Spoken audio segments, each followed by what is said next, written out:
Hi folks, I'm just making sure we're live. I think we are live on Twitch, and by the looks of it, we hopefully are going to be live on YouTube. I think we're live on both. How are we all doing? So good morning. This is going to be probably the last stream on the topic, at least. I think we're just going to so Sigvald was somewhere here. Yeah, Prince Sigvald is there. So that's on our to kill target. We'll move closer so they don't try to fight Alariel alone. Then we'll move over to the Dark Elves. We'll get rid of them. And we'll finish off by going towards... Wow, okay, well, Fraught is having a really rough time by the looks of things. So good for us, but bad for our collection. Is that the Demons of Chaos? Ladies and gentlemen, the Demons of Chaos owns like a good chunk of the world. Ungrim is being crushed. Things are not going so good, but honestly the size of Carl's empire is pretty good for AI, Carl. Yeah, so all in all, things are going pretty good. I'm gonna move around the coastline and I'm gonna try to pull up at Karankar, because that's would be better for us. Like ideally speaking. But yeah, all in all, as I was saying, things are going very well. We want a conductor. And we'll just build her up with a random army. Right now we're just trying to boost our balanced power stats. Because ideally we're kind of tired of not being able to resolve some people, auto-resolve some people, and some people not considering us to be a real problem. And we want to be taken seriously, you know? We want to handle things. So I will do Lightning Strike. And you are very, huge stat line. I'm surprised she's the one who died. But yeah, all in all, as I said, we have our Tyrion. Tyrion so far is doing okay, right? Like melee attack is 120, weapon strength is 917, armor piercing damage. Like, he's kind of just doing his thing. We're gonna make him up as much as we can. Sigvald is a huge priority in that, because obviously Sigvald provides you that physical resistance we're all looking for. And I think this has been a good little pastime. It's kind of interesting to just explore, what's the most powerful we can make him? Does it, matter? No. But actually, it turns out that Tyrion's personal stat line, they're not changing it, which is weird, because I wish they had. They should have changed it, because, as much as I'm today, I'm playing as, Heir to Tyrion, out of his skill tree, you really don't want to be doing that. The objectively correct answer for what skills you should be building as Tyrion is the one that's more his personal stat line, his own stuff. And okay, ladies and gentlemen, he has come to us, and now we'll make him regret it. But yeah, you don't want to be running it, because it's no matter how powerful, this is the same reason why you don't really want to pull the Sword of Cain, right? It's no matter how powerful you make an individual lord, it just will not beat the realities of having faction-wide buffs. If you were playing maybe chaos, it's Nate is an argument for chaos, insert your favorite chaos faction. Maybe having a boost for specific units. But from 90% of factions, the economic downsides and the costs, because obviously you're getting rid on 10% upkeep. Now 10% upkeep will literally pay for your 10th army. And that no matter how strong you make Tyrion, paying for an extra army is worth more. Now I'm not going to go kill him as much as I really want to, but we are going to try to go get his attention. How much speed does... Okay, not so much, yeah. 7% doesn't really add that much, right, to your average units. Okay, well, we'll step back. We'll make a front line out of other stuff, and we'll just pepper anyone who comes in. I want to get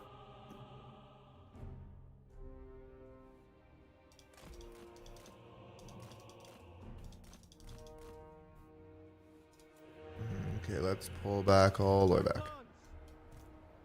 Ladies and gentlemen, let's win.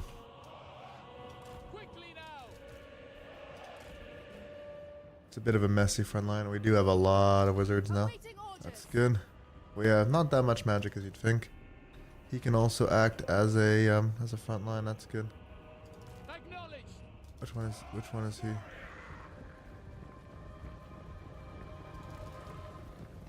I mean, they're just kind of in there. So we'll add you to the front line. We'll add you to the front line. Once again, you want to use your heroes to act as like. You want to use your heroes to act as whatchamacallit. Sorry, I'm just waking up, folks. You want to act your heroes to act as like morale boosters because ideally you don't want your units to break, right? So because of that, you just kind of use them to hold the line when they shouldn't. Because like sometimes, like especially with like chaos, right? You're facing things you really don't want to be facing. Like, I'm not sure I'd want to face a corn berserker. I mean, I'd win, obviously, but doesn't mean I'd want to face it, you know? Do you mind like something chasing me? Let's go, Marauders. You'll serve as my target. Here, Sigvald. We got a good hit in. Let's run. Let's run back home. And let's shoot him.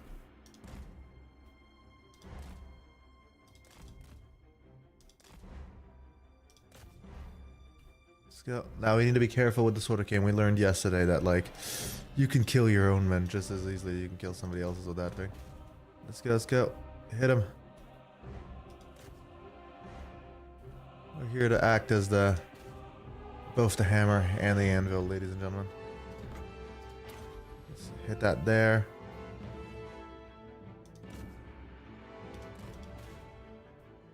Let's kill that guy.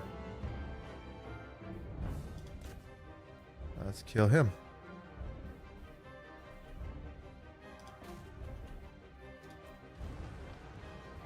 Okay, let's go. We are going to take that.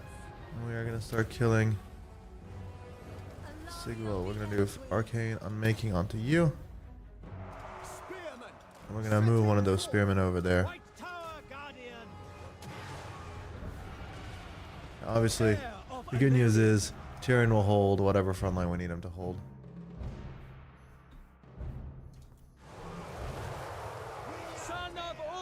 There we go. As I said before, we will hold that line no matter what. We have over-focused the other line now. We are going to cast a banishment right about here. You want to move it now. Once again, it's more like any vortex spell. You have to be careful, but I think this is a pretty good position overall. The Reaper. Orders received. Ooh, aspiring champion, ladies and gentlemen. I hate to see it. Now let's go. You know what? Alaria will deal with them. You can deal with those. Let's keep trying to get Sigvald, who is not having a good time, as you'd expect. But hey, not my problem. It's very much his problem. Once again, I would want to cast, but you don't want to be casting. No sort of caning. Oh, he didn't finish his skill tree. Sucks for him. He didn't get unbreakable. Oh, he did die anyways. Let's kill some aspiring champions. It's good to hit targets that you actually are not going to massively overkill. The big issue with Sword of Cain is like, for most infantry that I'm hitting, right? I am dealing more damage than they have health bars. So you don't actually do that much as you'd think. But, let me kill him. With other units, like lords and aspiring champions and stuff like that, you can easily make sure to hit your full damage bar pretty much. Not 100%, but a good amount. Let's just pepper Tyrion's location. Reinforcements are still coming in. Won't be for long though. And let's kill their lord. Kill their lord. I mean, Tyrion could do it, but I'm here to make his life easier. That's what I do. I'm gonna start healing massively within the lines. There we go, ladies and gentlemen. Just heal. We will obey. Sword of the Asur. What do we do about that? I think we're gonna try to cast a Searing Doom. No, we don't even have that. War master. Let's go, Phoenix, go. Dogs, go. It's funny how well this side is completely held and then the other side is having a rough time of it. Is that another? Yeah, that is another wizard, ladies and that is another lord, ladies and gentlemen. Tyrion, you do what you do best. Honestly, I'm gonna do something risky. I'm gonna do something real risky.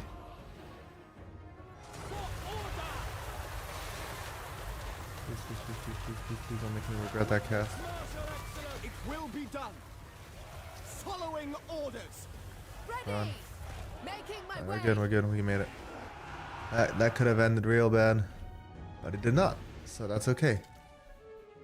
See, that's the real mark of a good decision. Like, I didn't have any negative consequences for it. Obviously shows that it was all planned out. Okay. So. That's the thing, right? It's like, right now, Tyrion is gonna. It's not. I can't kill everything on his own, but we did kill. We did kill. What's his face? Sigurd. So that's one less problem for us. Generally speaking, I'm working on my my next big video for YouTube. So it's gonna be literally what you'd think. It's gonna be like my Carl Franz video where I do like the first turn and it's getting a lot of views. I'm gonna make it a full like, here's early game, everything you need to know in like the detail. How do you piece out Durfu? How do you avoid contact with Norska? How do you deal with Kazrak and Festus? Make deals, how to, trade with the Cafeans immediately. All of those things are going to be covered. Then I'll do the mid game, which for me, the mid game is when you've dealt with Festus and you're either having to deal with Norska, not Norska. You either have to deal with Vlad, or you have to deal with Norska and like Chaos coming in at Erengrad. That's your like dual decision at that point. Oh boy, there's a lot of people here. Do we actually need to kill any of them? No, not particularly, right? Tyrion, heir of an area. Bellicor again. Let's kill some of them.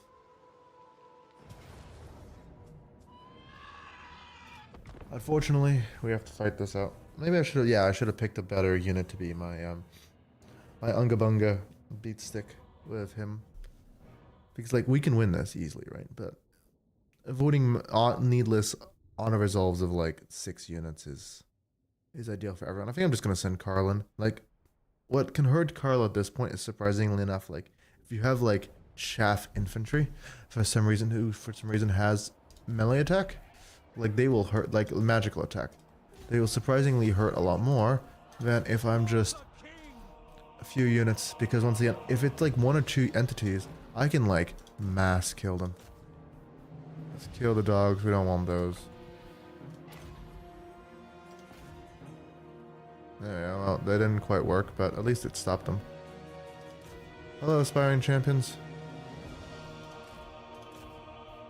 Sure, we'll take you out one at a time. As I said, you massively overkill pretty much anything I'm fighting, right? So, that's all fine by me. You gonna let me kill your lord? Alright, well, they're ignoring me so they can go dive at the sisters. I guess that's a win-win. Let me try to kill the lord. Now let me try to kill the lord. How are we doing over there? Not yet, not yet. Here, kill him. It's kind of funny that they're just leaving their boss to die. I can understand, like, might be a you could make an argument for it, right? It's like, hey, no one can stop him, so we might as well go focus, but then why is he still here? Because he's not going to be holding the line. You actually want to use, like, your dogs and your trash to hold the lines. Unfortunately, it's not like that's going to matter anyways. We've dealt with that issue.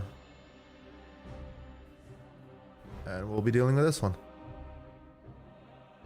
Your Aspiring Champions and your Chaos Trolls are definitely like good choices, right? As I said, the magic damage is right now, so far, we're gonna fix that. The only real way to deal with Tyrion. But not for long. And beautiful. Beautiful. This is why I love Sisters. Like, the issue is you can over-rely on being able to do this over and over again. And it kind of becomes a little bit dry, right? But it's a lot of fun to do. Let me just track this guy down. Because literally no one can stop me. Let's go. Zoom, zoom. You're gonna die, mate. Coming in at a... Ooh, how fast are we these days? 105 speed. Not as fast as you'd think, and not as fast as you can be. But we'll fix that. We're gonna fix that pretty good. Once again, we just need to find some Skaven so we can get Craven Tail. Craven Tail, I think, gives speed. And that's the issue. Is like sometimes you'd think that he'd hit a little bit more consistently than he's doing. There we go. We're finally deleting the unit. Oh, he's taking a long time. There's something about like certain lords, right? That like they can kind of hit the unit in like weird ways, and they don't really connect. Like connecting damage is a recurring problem. Like that's I think that's what's most important right now. Is like obviously I could want the DLC, and I do want the DLC, right? That's would be good. Getting the DLC is good. Getting more stuff to the game is always good. But if they can fix these fundamental issues with the game, that would be good. Like obviously the siege rework is coming. ETA on that is a little bit unclear, I admit, but like it's coming, right? And like stuff like that, where if you can just fix these fundamental issues with the game, it helps everyone. Like the unique location updates and everything that's like come from that is actually like it fundamentally affects so many more people than if they just fixed one faction. And I'm not saying obviously don't fix single individual factions, right? They should also do that. We need to make sure that Tyrion doesn't just die in auto-resolve. It'd be really funny if I lost him in auto-resolve considering his stat lines right now. What does Feint and Riposte do? Okay. Well, let's make sure to keep that on at the right time, because yeah, that basically, like physically, we can't die from physical. We can't die from physical damage. We just have too many stats getting in the way. And 139 speed sure as hell doesn't hurt, but it's just more of a question of like magic damage and chaff and all the rest. I'm gonna risk it. I'm gonna risk it. I think yeah, we're okay. He takes a lot of damage in auto resolve because you know that's just how it works. A brief interlude. So yeah, we're gonna push. You know what? We'll just push through Chaos Lands as a way to just clear things out. Oof. We killed Ulf. Oh ho ho ho, ladies and gentlemen, we actually just got a we just got 2 basic talismans, which we can now build together into a green talisman, which we can then build together with our other green talisman, and hopefully Talisman of Preservation. There we go. We've just added 10%. Now, what's important to note is that when your resistances get so high like they are with Tyrion, 10% difference is a lot of health. Because imagine if you only take 30% damage you're going to take. If you go down to 20%, you're not just saving 10% more, right? You're cutting 1/3 of your damage. And we are now quite invincible, I think is the scientific way to put it. Ladies and gentlemen, we cannot die. And we are not gonna die. And we are gonna just power through. Getting a Talisman of Preservation is always nice. I think I want to work towards some of the unique items. I don't really need the unique sword, right? For obvious reasons. Sword of Cain kind of beats most stuff you can throw at me. But, like the unique armor, the unique stuff, it still can be quite fun to use. So let's see what we get. We're gonna find out what's going on here. Handmaiden of the Evergreen. Yeah, let's have you go up north. I should move her during my turn so it doesn't take so long to move her. But yeah, fundamental improvements to the base game. Like the lowering the file size by 30%. So for those of you who are newer, the files for the game used to be like 120 gigabytes, and now it's like 80. And like seems to be without consequences. Like they don't seem to have lost anything. They just seem to have like cut extra bulk, right? And that is a thing where it's like that small upgrade is almost worth more than like some major ones, because at the end of the day, that helps literally everyone. It makes the game better for the future, especially considering what the prices of like storage and everything else are these days. It's like, you ever think about the fact that like computer gaming is becoming so expensive? And I'm not saying that because like it's not only how expensive it is, it's also like how I want this banner of swiftness. Buddy, give it to me. Give me the banner. Like, there's so much getting in the way of it, but there's so much getting in the way of a lot of hobbies, right? Because like every single hobby anyone is into is getting really pricey. And the issue with that is, what do you do? Because you need a hobby, right? I'm the first person to say, everybody who's ever, anyone listening to this, you need a hobby. It is important for you to be able to like relax and enjoy yourself and have fun and all that, stuff. But at the same time, if you're getting outpriced out of every hobby you have, it's kind of hard to just be like, oh yeah, spend all the money. Like, it doesn't matter. It does matter. Like, you can't computer game if computer game gets too pricey, or they feel like they're trying to price you out because AI exists. It's like, that's one of the like many consequences of AI. It's just like, fuck, how do I buy a computer? Oh, I just blew all of my healing cap. So let's try not to take too much damage. But yeah, how do you afford? Because like a good graphics card, like the bestest graphics card, because I remember, because I bought a 1080, I think, was like free $400. And like, don't get me wrong, that's not a nothing amount of money. But now the bestest graphics card is like 1,000, and it's like, yeah, that's a bit of a difference, you know. That is not the same, and you just don't know what to do about that, right? What happens if I sort of cane him, like to force him to stay? I don't think that does any. I mean, that does lock him into battle, but I don't think he was gonna run anyways. Because I think realistically, I'm just gonna kill him. And I probably should have kept it for the chaff that he might. Yeah, I should have kept the sword of cane for chaff.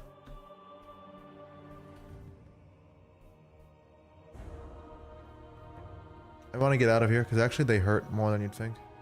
No, they don't hurt. Okay, where? No. Ready. Damn it. Onward. My power is yours. Let's adjust position. Oh, now you lost to Tyrion, so now you're just gonna beat up some innocent women, huh? Oh well, luckily we have magic damage, and you sure as hell don't have any. Ow. Yeah. Whenever you're facing a lore of Shadows wizards, ladies and gentlemen, do not line up in a straight line like I just did. It doesn't end well for you. He is surviving a lot more than you'd think. There we go. Thank you, ladies and gentlemen. We have killed one of the greatest agents of chaos. No, he's kind of an independent contractor, you know, he kind of does his own thing. But he's still a pretty high tier agent of chaos.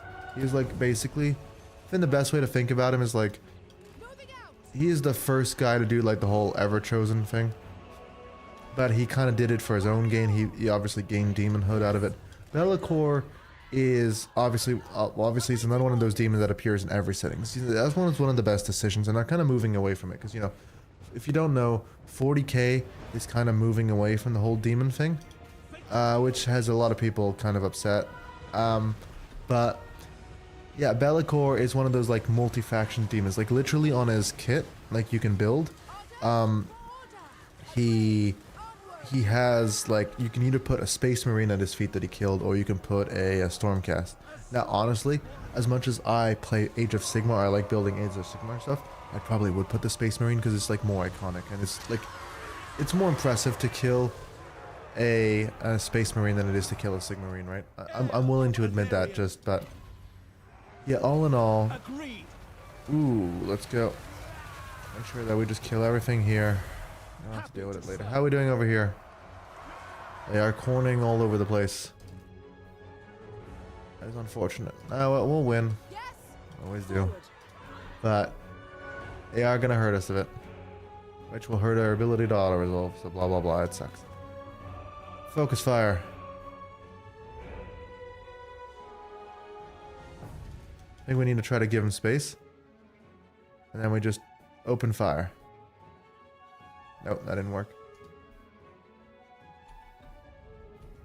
We're good. Now there's a few indestructible, unbreakable chaos spawn we need to kill. Hey look, they lived. Everyone lived, I think. I don't think we lost too many elves in the making of this slaughter.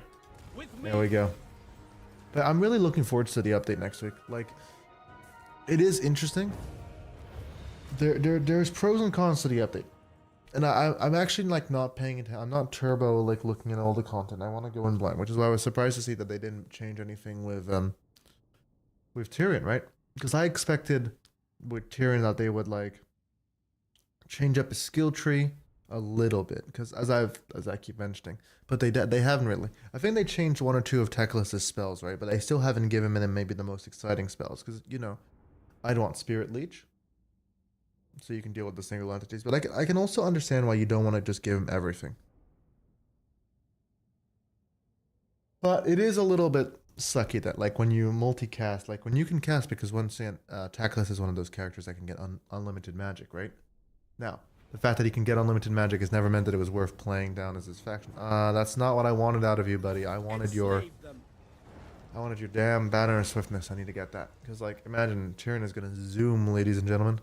But, yeah, it's like, the ability to cast infinite magic should, in theory, be balanced out with, like, casting infinite, not infinite, but, like, casting, like, the fun spells. But unfortunately, he doesn't really have access to all the fun spells you'd want.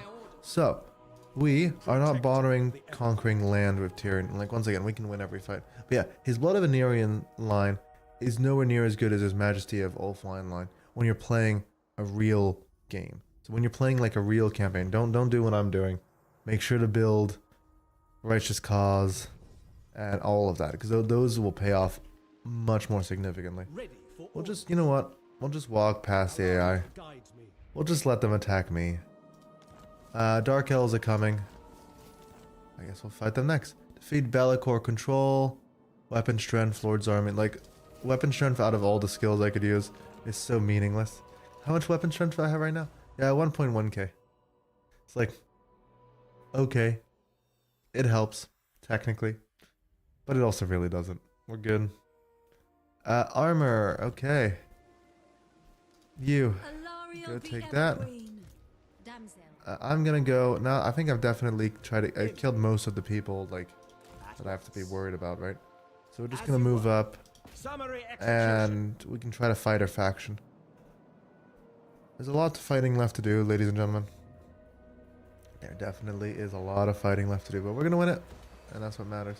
And what benefit is this? This is Charioteer landmark, right?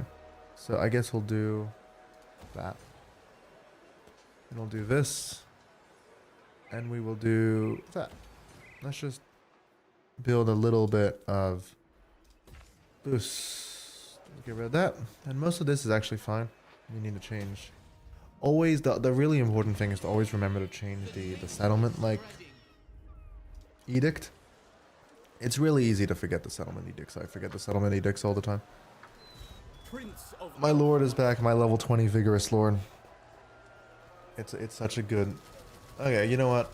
It doesn't matter that it's going to cost me $1 bajillion to do this. It's not like I can't spare $1 bajillion. We'll do Bowmaster, Routemaster. We'll do Dictates to Mathlan, I presume. I presume there's a Mathlan. There is a Mathlan, ladies and gentlemen. We are dictating to Mathlan. Mathlan is the sea god of the elves. See, it's funny, like, you just start reading the Gotrek and Felix books, and now suddenly you know a lot about, like, the lore. I mean, I'm also reading the Tyrion books, so, you know, there's an actual, like, real reason why I'm learning lore. But I think we're gonna go push out on some greenskins just to, like, hold some ground, keep us busy. We don't want to get complacent. And also, we really could help some allies, because right now our allies are having a bit of a rough time here, folks. But yeah. So, this should be our last game or two. We have Tyrion as the old Tyrion, and this has really provided me a good, idea of what the old elves were, because obviously next weekend, we will be playing and reviewing, after I've played it, the new DLC. And so I want to get a good idea of where elves are at now. I want to see the new skill tree. That's what I'm really excited about, is like, ooh, a new skill tree will make a lot of difference. I'm going to try out, obviously, Aislinn. Then I'll try out probably Tyrion and Teclis. I think there isn't so many changes for the other two, like free. So, I mean, unless they change, hopefully they change her, Alariel, I hope they just make her Ulfuan, like, how secure is Ulfuan mechanic? Maybe a little bit more clear in how it calculates it, because sometimes it's like, I own 99% of the donut. All of it. Secured, militarized, and then there's that one city that, like, is owned by something, or it's not even owned, it's just, like, abandoned for whatever reason. It's like, unacceptable. Especially, ooh, it's an inner city for whatever reason, like, Tyrion is dealing with, what's his face? Count Noctilus. It's like, well now, nobody trusts the Everqueen, and the whole, like, everyone's trust is ruined kind of moment. It's like, really? That feels a little bit excessive. You know, that just feels a little bit much. That'll do. Is it a bit of a strange formation? Probably, but it'll do. It'll do for holding. Let's go kill. Let's go get someone's attention. How fast are we now? Same old, 139 speed. We are zooming. I just ran straight into the halberds. Not my smartest move I've ever done, but it doesn't matter. We are gonna kill them. So yeah, the update will be fun.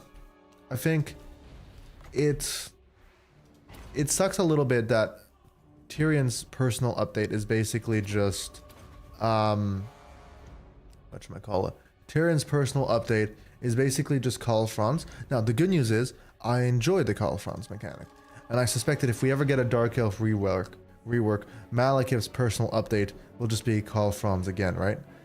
Which, oh, so Skull Reapers have the magic damage. So let's keep an eye on that.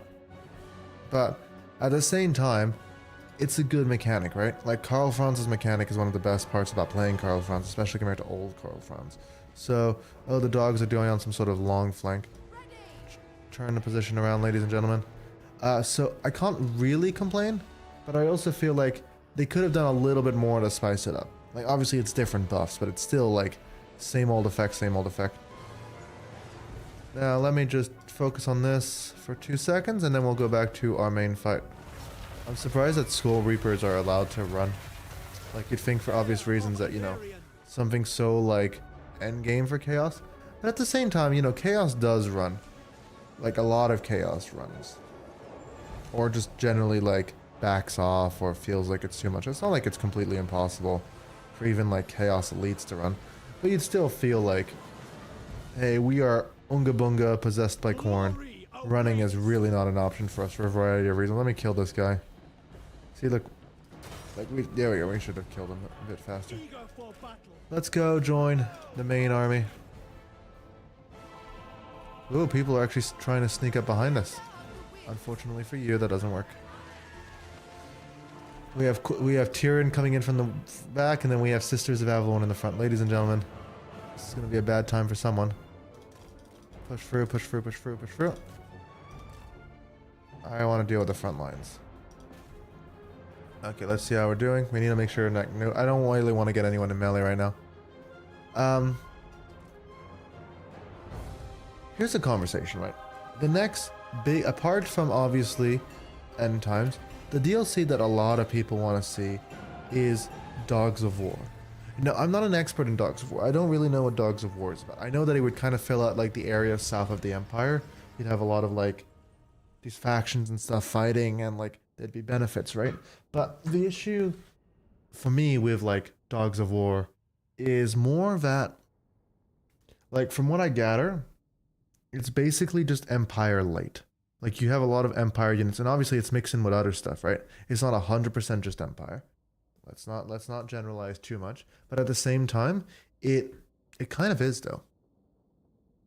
Like, and if you don't know, CA, the developers, don't have a huge amount of money left because CA, the developer for 20 years of strategy games, was like, we're gonna make a bad Overwatch clone. And I get it. Like, there was a period in time where everyone was making a bad Overwatch clone, but like that time period is not now.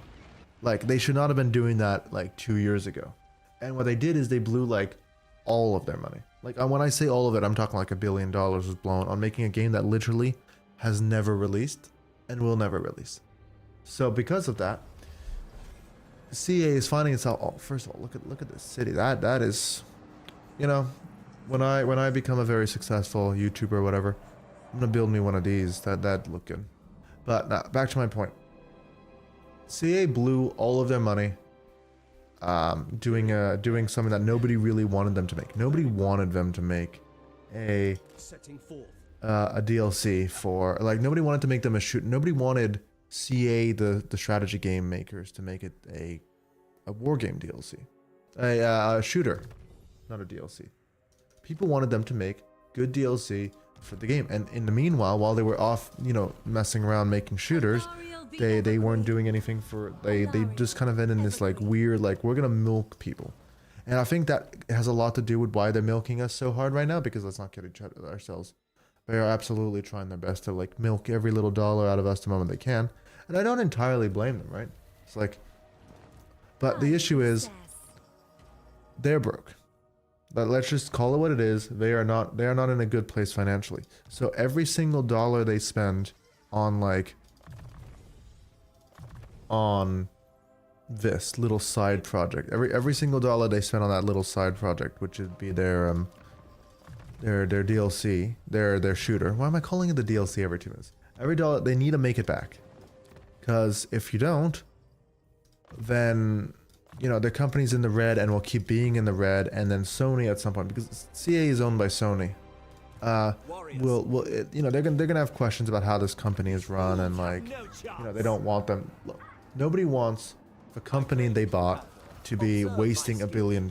I wouldn't want any company I bought to be wasting $1 billion. I don't blame them, but they are wasting $1 billion. They're wasting more than $1 billion, realistically.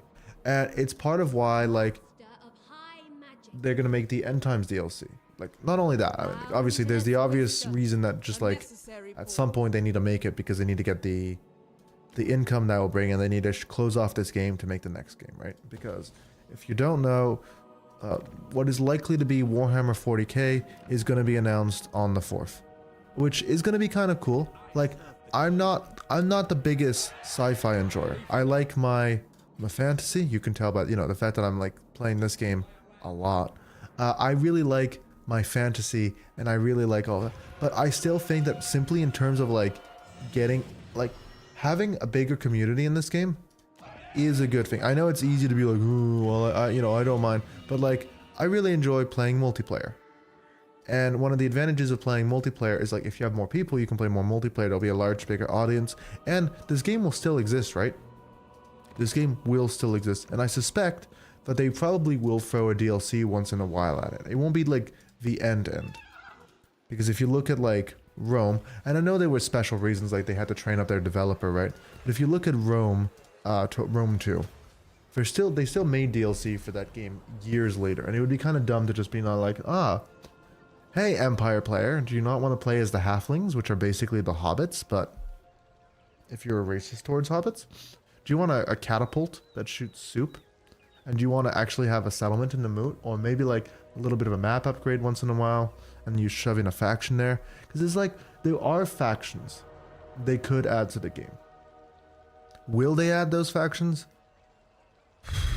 Like, so there's the Khan Goblinate or something. So there's like faction of goblins that basically are like Mongols. There's them. There's obviously all the Snakemen stuff. Now they kind of adding the Snakemen by detail. You could really do like the Tigermen of End and Koresh, and if you really wanted to go fancy about it, you could like do like a cafe level rework, and you could actually make Nippon and Araby a thing. The issue with Araby is Araby as a lore thing, existed in a time and place when you didn't have to worry so much about, does this look good as a brand? And these days, they do have to worry about, like, does Araby look good as a brand? Because, you know, having the Middle Eastern faction with leaders such as Sultan Jafar, Sultan Jafar, who uses jinns and blah blah blah, you know, there reaches a point where maybe this is not the most, like, politically correct thing you should be doing as a company. And I'm not saying that's the only thing that should matter, right? Because it is a part of their history. And, you know, at the end of the day, if you don't know, if you don't know, cafe is just an old name for China. It's not particularly creative, and it's not particularly creative, like, in terms of what they did. It's like, we're playing as a Chinese faction. They're gonna have dragons, and they're gonna have a great wall, and they're gonna do trade on the Silk Road. I'm about to get into a bloody, that's gonna be a bloody fight. Now, obviously, I'd probably want to move further away, but I didn't. So, like, there's nothing particularly creative about what they're doing there. And you know what? It doesn't have to be. Like, I think I speak for everyone. And look, I'm not even just speaking out of my ass, right? Like, I speak for everyone, especially, like, anyone who's, like, plays on the tabletop that knows that, like, the cafe update, like, everything they've done with cafe has been a huge success. I think I am genuinely interested in owning and painting a terracotta sentinel. Like, those look really good. Now, here's the thing. I hear that they are awful, and I mean, like, unspeakably awful to build, but I still want to, right? I still absolutely would want to build a terracotta and paint it, because the painting looks pretty simple. The building is supposed to be pretty miserable, but at the end of the day, like, it's been a massive success, and, like, the old world is back in general, so you could make a Nippon faction, because, so look, I live in Japan, right? Warhammer is surprisingly big here, because, like, I can walk over to pretty much any of the stores in Tokyo, and it won't just be, like, the foreigners coming to visit and, like, having a look. There will actually be, like, a lot of Japanese people playing. Like, it's bigger than you'd think, because technically, you know, you'd think, like, isn't it just, like, competition for Gundam? And, like, technically, you know, building and painting is in the same, like, realm, right? But there's a lot more going on than that, because it is also just, it is fun. I think you need to have a certain kind of, like, guy mentality, right? You know, power autism to really enjoy Warhammer. I don't think, as much as, you know, companies like Warhammer would like to tap into, like, the girl market for a lot of their IP.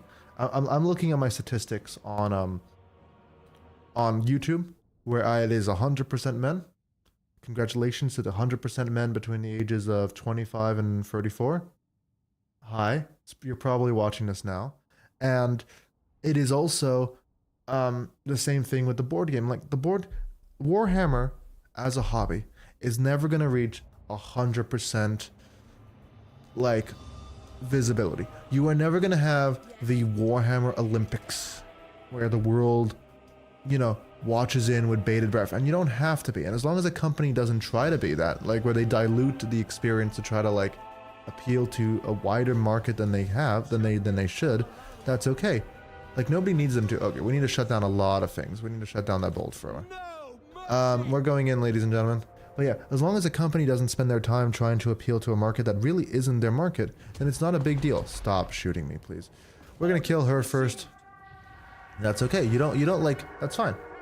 Like, it won't appeal to everyone, and that's okay. Not everything needs to appeal to everyone. A lot of companies get confused with this, like the wider market and the, like, we need to make it for everyone. It's like, no, some products are for very specific people, and that applies in both directions. Some you know, women products, it's a bit pejorative sounding, but it is what it is. Like, some products for women are only for women, and that's okay. And some products for guys will only ever appeal to guys. And, like, not even just, like, ow, I hate that they can just do that. And, like, not even, like, just, like, guys, just, like, a very specific, completely autistic, speaking from experience, audience of guys, right? Like, that's the core target demo for Warhammers. Like, do you enjoy things more than people? And don't get me wrong, there is still a bit of a social element to this game, but still, do you enjoy things over people, and do you enjoy like reading about fake history to like an almost comical degree? If the answer is yes to both or either of those, you probably will enjoy.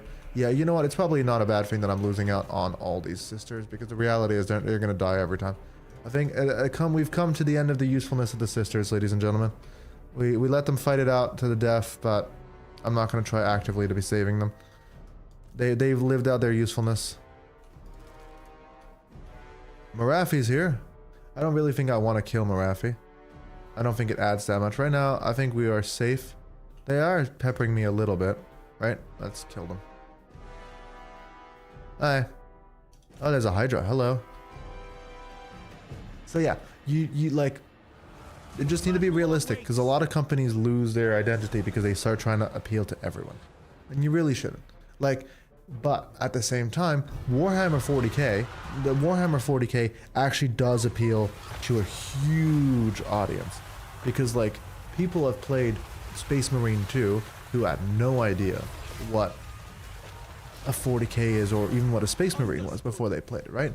Like, that game has been a massive success. And let's not kid ourselves. Like CA sees that as like, ooh, money. And obviously Games Workshop sees that as like, ooh, money. All those things are true. But it's just like, you shouldn't lose your identity chasing like everyman. You should focus on your audience. And maybe, now that's the issue, right? Because, you know, they are a for-profit company, and, you know, like they have a stock, and you know they need to be making more profits, but you can still make those more profits by like just doing exactly what they do, which is unfortunately raising the prices. If you don't know, CA loves to raise, not Games Workshop loves to raise prices as much as they physically can get away with, and that's the other reason. That's the only reason I would not recommend, like always recommend, Games Workshop, like Warhammer and everyone. Is like, it is an expensive hobby, and this is a very difficult time for people. So it's like, do I need to be spending all of my money on plastic miniatures? No, you really don't. Please don't die. Maybe I actually do have to fight the battle a bit more seriously. Can I pull him out? Where are we going? I don't know, but we're gonna pull away. We're gonna blob kill. And let's kill what's left here. Let's kill Marafi. Can I kill Marafi? Yeah, I don't think we're making out of here, people. I think we're gonna have to redo this fight. He is not invincible as you'd want. I think the main issue right now is that he can't doom... Not that he can't doom stack, that's the wrong term for it. But he can't blob kill as well as you'd want. Because like right now he's at basically 100% physical resistance. But it's those units with like magic damage who like pepper him once in a while that really like hurt him. There are single entities in here that do have significant damage. Marafi being one of them, right?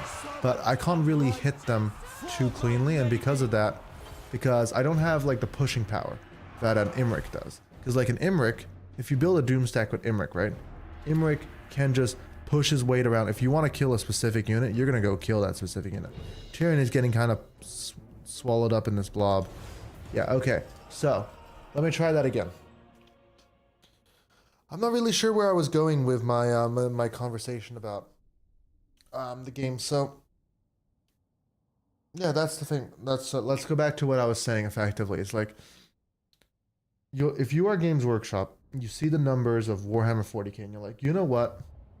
Maybe a video game decision is not such a bad idea. Like because for a while, like they like AOS, for example, Age of Sigmar doesn't have a video game division.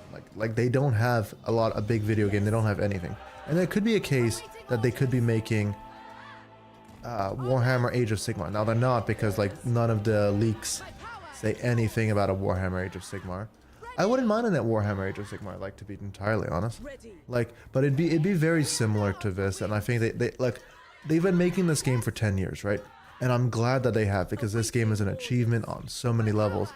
But I think the company and everybody, their audience, want to change the pace. Now, I think the absolute easiest win for for CA as a developer, and also for Games Workshop, is that they released the long-awaited Medieval Free. Let's not kid ourselves. Medieval Free would have a massive audience, and then they release. I need to shut down that bolt first, and then we need to pull back and try to fight more over here, and like, let me just. I think this will do. Yeah. So let's come back. Yeah. So that will do most of the job. Now, are they still equipping the bolt thrower? That's the big question, right? But we'll have to find out. So let's try to play this smart because last time we lost. Now, that does mean we're gonna be dodging a lot of ridiculous abilities, and I suspect that I'm really not an expert. As someone who's even played as Dark Elves because I needed to for the achievements. I'm not actually an expert in Dark Elfery. I really don't. I don't enjoy them. I find that like their mechanics are very dry. Their units are very dry. Like it's weird because they do have quite a large variety of units, but you really want to be using their shades with great swords especially. Like you really want to be. So it's kind of not the most exciting faction. Okay, they're taking pot shots at Tyrion. So maybe I should engage Tyrion into melee and kill some Hydras. I think if I'm just on the border of my range, like that's not such a bad place to be. Let me try to bait them in a little bit further into my range. So yeah, we dodge a lot of abilities there, so that's good. We'll have to keep an eye out for the next set. Let me pull them in a little bit closer. Can you stop, please? Stop shooting me. I really don't enjoy this. Oh wow, they actually can shoot me from up there. You know what? Actually, instead of fighting them, let's make their position stupid. Run back. There we go. Now we can go back in. We need to go back in. Ow. Yeah. So the next abilities they can. Okay, we need to move. We need to move. We need to move. We need to move. We need to move. We need to move. Go into melee. I hate him. I hate him so much. This is so... come on, move, move, move, move. I should have moved backwards because now I'm moving into fire. Yeah, I'm still going to lose a lot of men here because... women here because realistically, let's be honest. There's quite a lot of them. Let's turn. Let's turn. Let's turn. Let's turn. It's probably a faster way of doing that. And let's move. Yeah, those ones we're not dodging, okay? It's not one of the dodgeable ones. It's a lot of units. We just need to get better value out of them than we did last time, and we should be fine. And we also need to kill that dragon up there. I can't really force him to land, so I'm gonna have to wait for him to land and then slaughter him. Oh yeah, shades hurt. Shades hurt a lot. Oh, yeah, okay, Marafi's here. That's perfect. Shoot her down, ladies and gentlemen. No. Okay, you know what? Can I pull Tyrion out? Oh, you cannot pull Tyrion out. Yeah, we can. Let's go. Zoom. Killer. That's one problem dealt with. Everybody else, focus fire on something else. Let's kill Marafi. Yeah, there we go. Let's get her good. That's one massive problem dealt with. Please die. Please die fast. I don't want her to get airborne. Because, like, if she gets back in the air, I will never kill her again. I hate when they do, look, just spinning. Okay, go. Okay, one more hit. Hit her. Okay, we got Marafi, ladies and gentlemen. We are gonna force that dragon to land on me. At any cost. And now we're gonna go... okay, that doesn't work. It does work. Land. Because he is technically a ranged dragon, so he could sit there and pepper me for an hour. But we don't want that. We want to kill him. Let's go. Now, we've lost everything. I didn't fail to notice that. But we're still going to make do. Now, we're in the same situation we were in. And it might be too many units still. We're going to have to find out. Like, I might have to be kiting this a little smarter. But it's kind of hard to micromanage your dying Sisters of Avalorn. And also micromanaging him. Why can't I hit this dragon? He does have magic damage. No, yeah, he does have magic damage, right? No, he doesn't actually. And honestly, I don't have to worry about him that much, because if you don't know, I'm at currently about like 90% physical resistance. So physical resistance is not my problem. It's those like 10 units of magic damage and just like this sheer amount of them. Like that's my main problem, is like there's just a million units. Because especially if I do this, I'm now sitting at 50% physical resistance, 48% ward save. Like nothing can physically hurt me massively. But that dragon does hurt because the dragon does, you know, so much damage individually that, like, there we go. Dragon is down, ladies and gentlemen. Most of the archers don't do anything. We just need to focus on those single entities that kind of do hurt. There's 2 chariots. I'm not convinced they do a lot of damage. Yeah, so here's the main issue with any one-man Doomstack. It's like, unless you're one of those caster, I really need to, like, abandon this and go get me the, I need to go get the crown. I need to get the crown. But I want to kill, like, the freed... Yeah, let's go get the crown. I think it'll be much more entertaining to kill these things when I can just do anti-massive, anti-blob. So we're going to do a huge detour, and we're going to go kill whichever faction owns the crown. That's our mission. No, maybe I'm being overconfident here, because I might not be able to kill them all. Alright, Hydra. We need to kill the Hydra. Because otherwise, he will kill us. But yeah, as I was saying, Imric, you can just push through, right? You can just push through anything and have a good time. Where are they all going? Oh my god, look how many reinforcements are here. I think I need to retreat out of the fight. Like, I need to kill this blob, and I just need to retreat, because realistically... Push through, push through, push through, push through, push through. Push through, push through. Get out, get out, get out, get out. Get... we're not getting out. Alright, we're not getting out, folks. We took a lot of damage trying to push through. I'm not sure what I'll do, because I don't think I can win this. So, I'm not sure if I should just retreat and then hope that they have less reinforcements in a follow-up fight. Because if I retreat right, I'm locked in. But Tyrion's about to die. And look, he's doing great kills, right? 700 kills, 23,000 like damage, but we are about to lose. 42, 44, yeah. So, how do we win this? How do we win this? This is the question. We are faced with rather annoying odds, which is, I don't think this fight is winnable, because I don't think, once again, if I was using something like Imric, and like, that's, you know, I always used to discount Imric, and I've had this conversation before, is I used to discount Imric as the best Doomstack Lord of the elves. And don't get me wrong, Imric has major downsides. He does. It's fully, you can't deny it. Imric's main issue is that he's on a fat lizard, and you can technically put him on his mount, but actually something about his melee animations makes it so that when he is like on the horse or even on foot, he's really not that dangerous. But honestly, if you put him on the horse or the on foot, you're really missing out on the main point of Imric. The main point of Imric is that Imric is on a fat lizard, and that fat lizard is able to just solo armies. There we go. Let's kill her as quickly as possible. Oh wait, no. Let's shut that down. Then let's focus fire. Let's improve our technique. Okay, you want to fight me? You want to fight me? That's a bad idea, but I'm not going to complain. Let's be more efficient every time we can improve this. I'm not rewinding a turn. I feel like we can at least kill this army, and then maybe we should retreat after having killed an army with almost no casualties. I need to watch out for the spells. My power is yours. Seeking the foe. Yeah.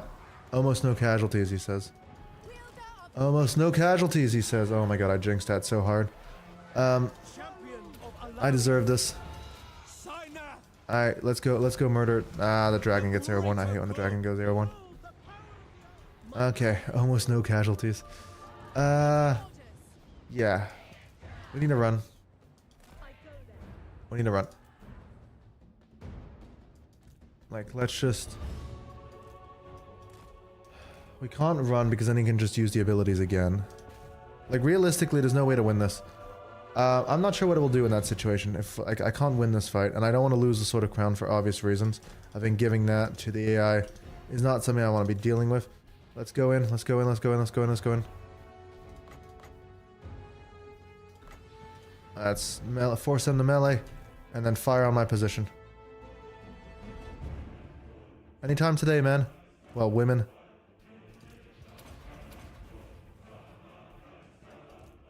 Can I just hit her? She's there, right? Okay. Ladies and gentlemen, for all of you watching me and who think better of me... Oh, okay.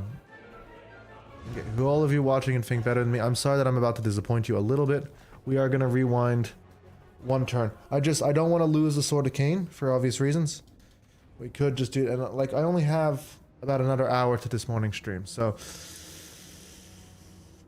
we're gonna do something a little bit ridiculous, you know, a little bit cheesy, a little bit on. Oh, I did not mean to click that. We are gonna try to like rewind the turn and see if we can change the situation a little bit. If you think less of me, I understand, and I hope we can we can all live with that.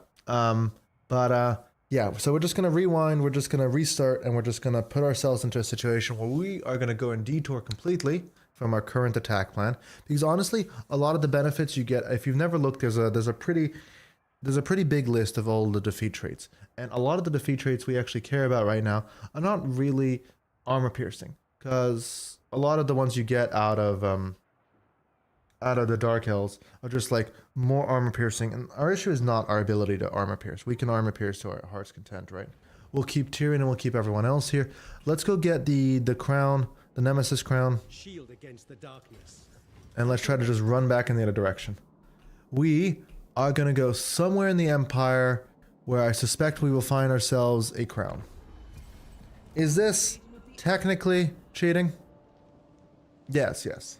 But once again, I think the delay that like losing the crown and then having to go get the crown again would give, because honestly the crown would probably end up on like some minor, it probably wouldn't even end up on like Marathi, because like the Marathi with the sword would be a problem. She's like really, that's what makes the best doom stacks, is like you want someone who can kill a lot, right? You do want that. That is ideal. But you also want someone who can blob kill. And the Nemesis Crown fixes that, because the Nemesis Crown... But that's what makes Village the Curseling is such an underrated Sword of Cain user. And now you might be like, but Max, he's on the other side of the planet. How does he get the Sword of Cain? I was playing a multiplayer game once where... and I was pretty new to the game at that point.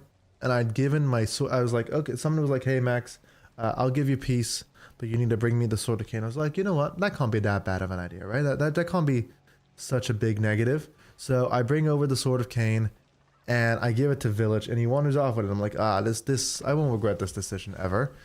And it turns out, as you can imagine, I very much regretted giving him the Sword of Cain.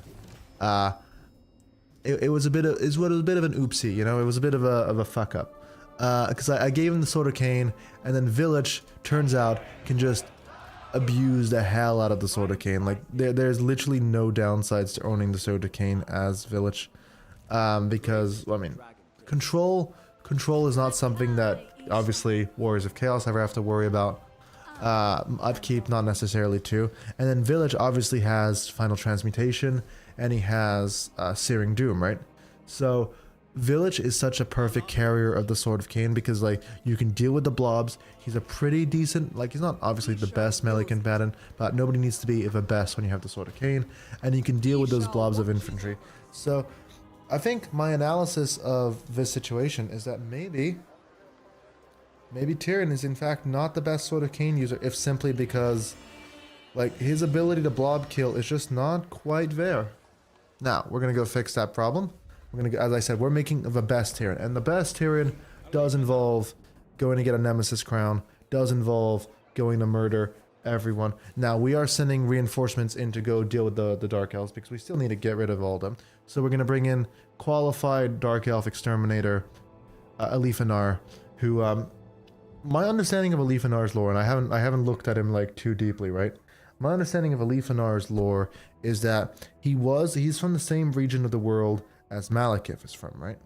And he actually looked up to Malekith at some point, and I think somewhere in the process, I'm not sure exactly, obviously, he gets betrayed, he looked up to Malekith, Malekith turned out to be a little bit evil at some point, and Alifanar swears this like long-term vengeance towards the Dark Elves, and obviously he really acts on it for 6,000 plus years. And what's interesting about him is like 6,000 years, now elves are pretty long-lived, right? But 6,000 years is a very, very long time for most elves. But he's not doing it in like some match. I think it's implied basically that like he is so thirsty for vengeance that he just does not age. Like, he just physically doesn't give a damn. Like, he has existed to haunt them. And like, now once again, this is end times and make of end times what you want, right? But in end times writing, like, he stolen loot, negative 100% diplomacy with the Empire. You know what? That's probably not so bad right now, because I think I need to go declare war on the Empire anyways. But like, it is the same guy, because there were rumors, I think, at one point that like Alifanar was like several people, but the thing is that Malekith recognizes the original like Alifanar as being Alifanar, and Alifanar plays a significant role in the end times. There are like several times when he's just like almost soloing Malekith on his own, like, because he's just, you know, waiting sneakily for the perfect time to just shoot him. Like, basically the entire end times book, he just exists as this like threat that will sometimes just try to kill him, and he disappears, and he comes back later and tries to kill him again. That's basically his whole character. Like, he is very good at what he does, right? And what he does is just be a pain in the side. If Alifanar wants you dead, or like just wants to be annoying, he's not gonna like kill you in the traditional sense, right? What he's gonna do is he's just gonna like harass your forces, your scouting teams will die, like will get killed, like stuff like that, you know? Never the direct, like literally as he does in game, right? Never a direct fight. It's more about like, how annoying can I make your life? And the answer to that question is like very annoying. Like, he will make sure you fucking hate him. And that's his whole game plan. You know, it's like the Teemo. If anybody's played League of Legends, you know, I think the best quote, and this is someone who also plays Teemo, the best quote you can play, hey Max, how do you play Teemo? You need to remember that when you play Teemo, your goal is not to win. Winning or losing doesn't matter anymore when you play Teemo. Your goal is to literally just make the enemy team suffer. They need to, everywhere they go, they need to be worried about stepping on a landmine. They need to be worried that, oh, could Teemo be right there ready to kill me? And like, half the time you're not even there. But if you're making them so they get like Vietnam level flashbacks at the idea of fighting you, you've succeeded as Teemo. And that's the same idea you should have with Alifanar. Like, is he in this bush? No. But you had to go check, didn't you? Or is he over here? No. And like, Alifanar is a little like less sneaky, obviously, when you play him with a human player, because obviously the human player will clock, okay, there's a huge arrow, very glowing, that went from there and flew across the map and hit me. So Alifanar is probably that way. But even when you know where he is, if you don't have the right units to deal with him, you know, if you don't have the speed to deal with him, you're in a problem. And also, if you're chasing Alifanar, you could be running into like 15 Shadow Warriors who are all gonna like murder you. And then whatever you send that way dies, and then like by the time you move the rest of your army over there, they've already changed position. So like, Alifanar falls into that wood elf category of like, very fun to play if you are the player, and ooh, it's not fun to play against if you're like, especially if it's like a human player who's like piloting the Alifanar, you're in for a very rough time. Like, once again, I'm just auto resolving this. I know that technically I could probably get better results, and I know that I'm about to fight like another issue.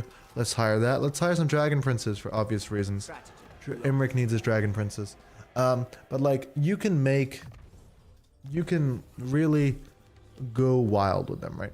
Like, he can really succeed and make someone's life miserable, which is very accurate for him. So that's fun and all, but like, he will, like, a good Alifanar player, like a good Wood Elves player, can make you bleed for every single step of territory, because they won't have a lot of it, but oh boy, they can make you work for it. I think the best memory I have of that personally was I was playing against someone playing Wood Elves. Now, not one of the massively I think it was just Sisters of Avalon, Sisters, you know, Twilight, or maybe it was like Durf. It wasn't Orion for obvious balancing reasons, because it was a multiplayer game, right? And like, this guy takes his army, and it was like, you know, it's one of those like Wood Elf maps that are like really linear. There's only one direction, and I was running I forgot that I didn't know that I should be running basically cavalry. If you're fighting against any amount of Wood Elves, you should be running anti-large cavalry, because you might be like, but Max, shouldn't you be running anti-infantry? No, because like, if your cavalry reaches their missile lines, you've won. And the anti-large is if they're running like treemen or something. So you want to run like anti-large cavalry, and you've got a pretty good chance. But here comes the annoying part. He kited me all the way back to the edge of the map, and then just as I cornered them, because like, okay, you have nowhere left to run, they retreated because I forgot that they could just retreat.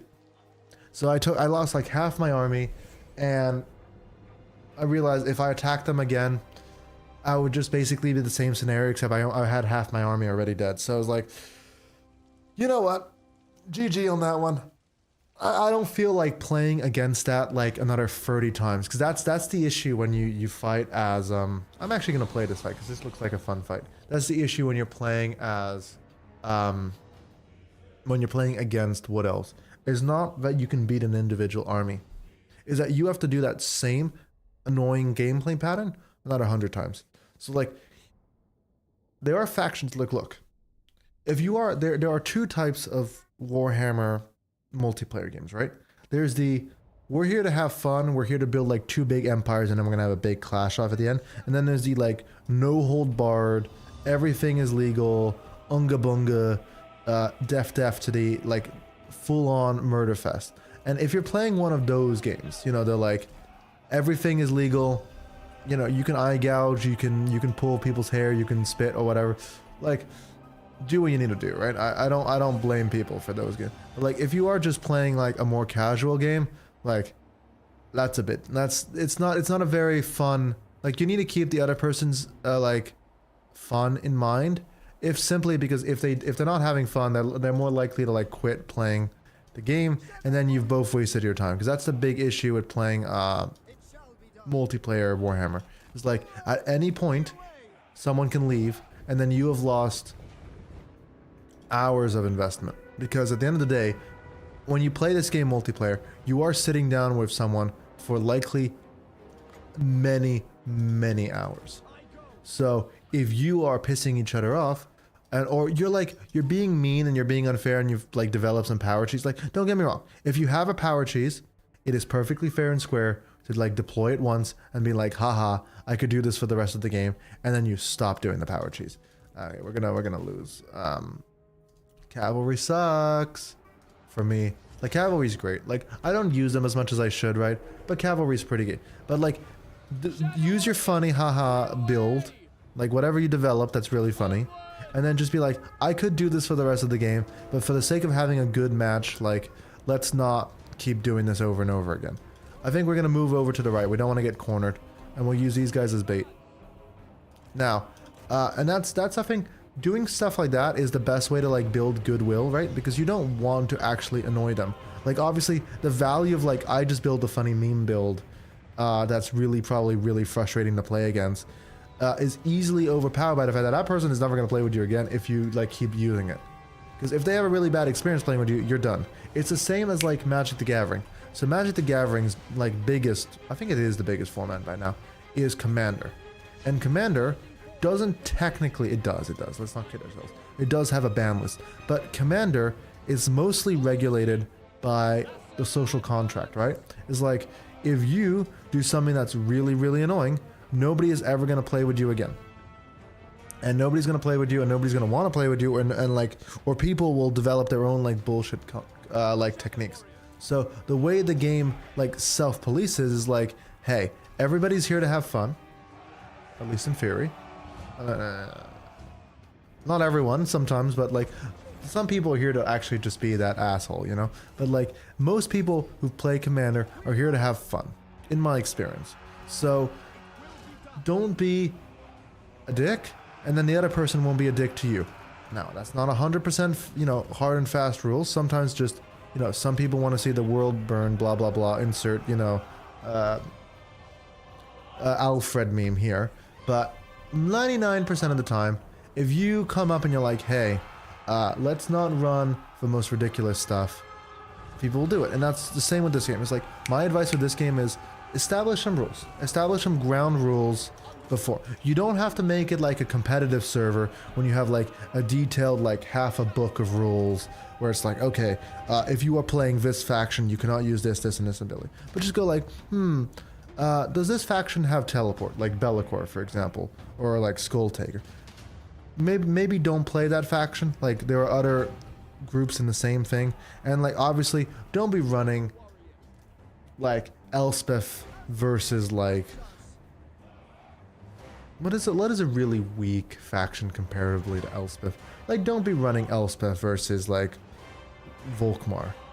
Like there's a bit of a difference there, you know, in terms of like just like power level. Don't once again, just basically it's defined by like don't be that, because this game, the main issue with Warhammer 3 is the fact that the late game is not very challenging, because you will reach a, like the moment you become a semi-competent player, and I hope that everybody like watching, you know, obviously becomes that, and I'll be doing guides on that, is you will reach a point where the AI doesn't challenge you. You never, like, even now when I like, okay, I technically lost that one, you know, I technically did lose to that massive swarm of Dark Elves because I got overconfident with my Doomstack. Like I'm never at risk of losing my empire. Like they can't go home and like take Ulfon. There's like 1,000 armies at Ulfon. I have like 500,000 in the bank at this point. Like I'm not losing. And that's what holding all of the debuffs of the Sword of Cain, I'm still not losing. So you need to be realistic that like the best challenge you can get out of someone is playing against a human player, because not only do you get all of the benefits of like, as I've said, you get all of the benefits of, let me just keep doing running away.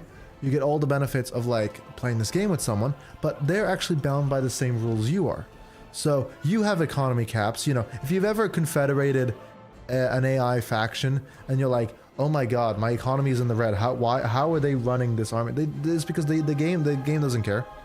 Like the AI is not limited by the same rules as you, which is a good thing because the AI can't compete with you, but it's also a bad thing because like if you're playing against a human player, you can do sneaky tactics like, okay, I'm gonna send this little army around and they're gonna take his key capital province, especially if you're playing against like a Chaos Dwarf player, like taking out whatever province is in charge of his slaves and like getting rid of all of his slaves.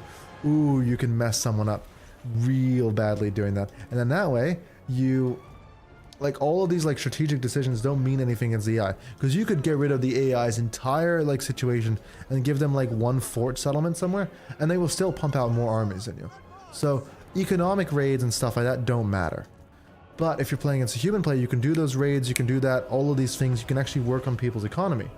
And on top of just like, you know, obviously using like human level strategies that you're likely to use because, you know, you are a human and you're playing against a human. Now, there are some times when, you know, you are a vastly better player. Like for me, like I try to get a lot of friends into this game, but realistically, you know, without wanting to like, you know, toot my own horn or whatever the expression you want to pick is, like I am most likely better than they are. So in that situation, you pick like a balance range. So it's Ikid Claw versus like, not Belegar, because Belegar actually can beat up early Ikid Claw. But like Ikid Claw versus High King of the Dwarfs. Like High King of the Dwarfs is still a dwarf and is still quite powerful, but it's definitely not like Ikid Claw levels of overpowered. Let's not kid ourselves. So you do something like that, right? Where it actually does end up kind of relatively balanced to a degree. Now you have to watch out. Like I was gonna say, Chaos Dwarfs. The issue with late game Chaos Dwarfs is they have that issue same as like Dark Elves, where they have so many abilities that they can deploy, but like whatever faction you're playing can have a really rough time simply from like all of the like summons. You know, they can summon a Kadai, not a Kadai, but a they can summon a one of their demon. You know that demon cavalry, the Fireborn. There we go. They can summon a Fireborn on your position, and they can do a lot of other things that would probably not be considered very fun. So you just have to be careful about like saying like late game. Let me get into melee. I think melee is probably not a bad idea. Dark shards.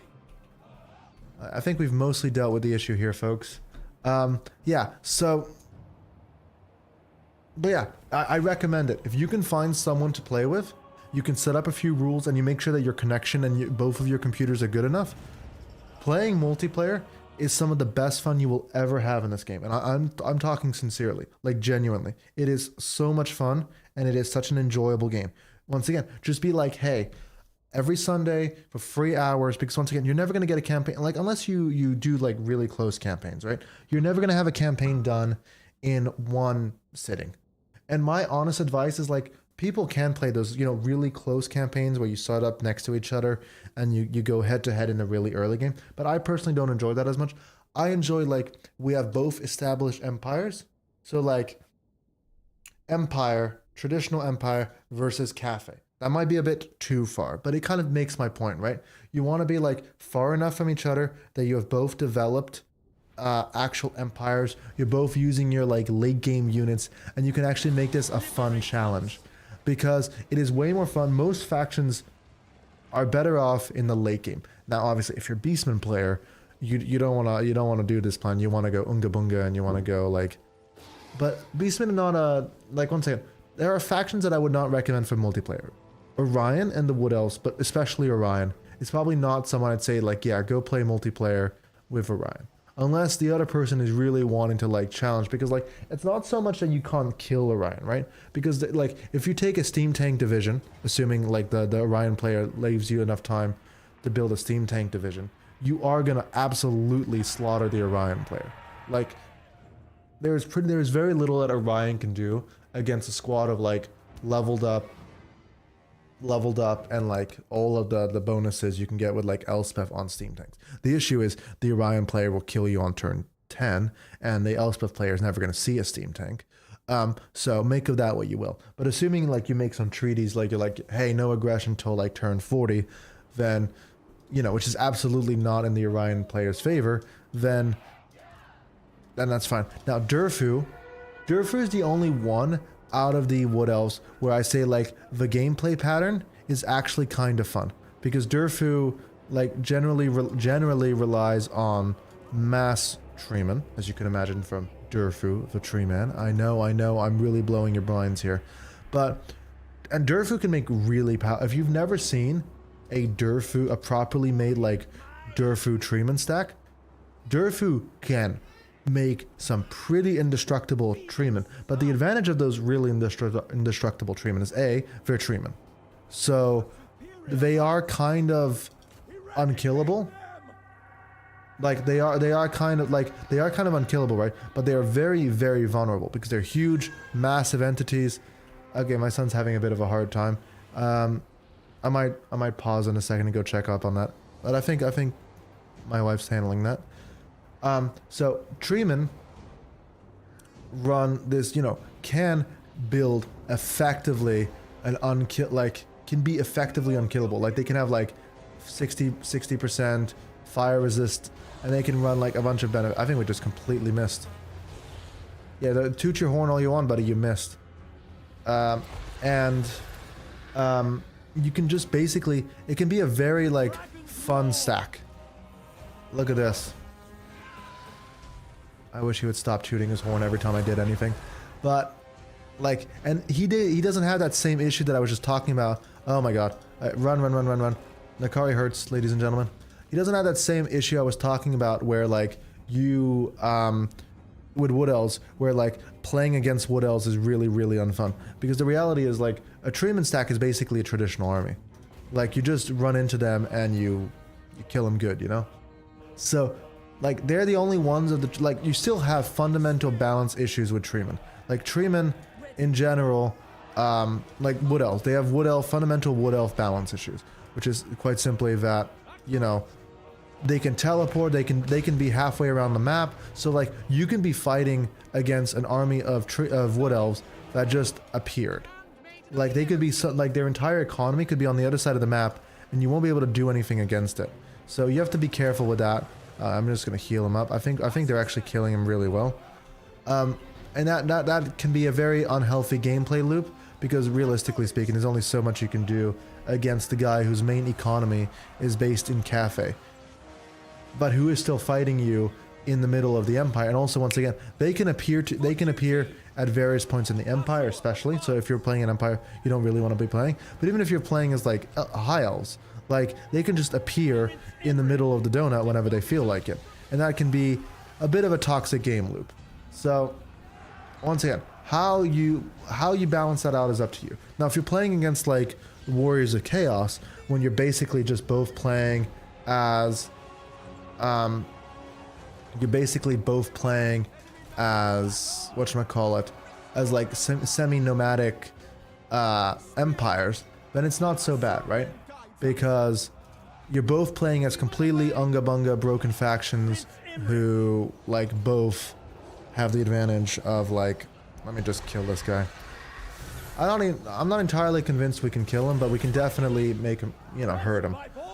So you're both playing as factions who can, who are pretty balanced. So if you really look, hey man, I love playing Wood Elves. I really want to play against Wood Elves. Get someone who can play, like Warriors of Chaos very well. Is it going to be balanced? Honestly, probably still not. My money still sits with the Orion player. But if you have to, that's the best way to do it, because you're both running like really like spread out empires, and like you're really just kind of basically playing your own like almost game of chess kind of level thing. You know, you're both kind of just doing your own like strategy with only like a few key settlements. You're not empire. Neither of you are empire building. Can you just position and shoot, please? I think we're gonna kill those dogs. Ah, wow, they really got in behind us. Okay, let's just open fire this way. I don't think we are. I think the game was right. We're not winning this, but we can definitely get a few defeat traits. Does a defeat trait count if you kill the Lord, like we're about to do with Sigvold here, but you don't actually kill the, you don't win the fight? I'm not actually sure what happens in that situation, and I feel like we're about to find out, because we have very much been surrounded. Let me do skirmish mode on these archers, on these handmaidens, because I don't think they're making it out of here. Now, can we just kill Sigvold, please?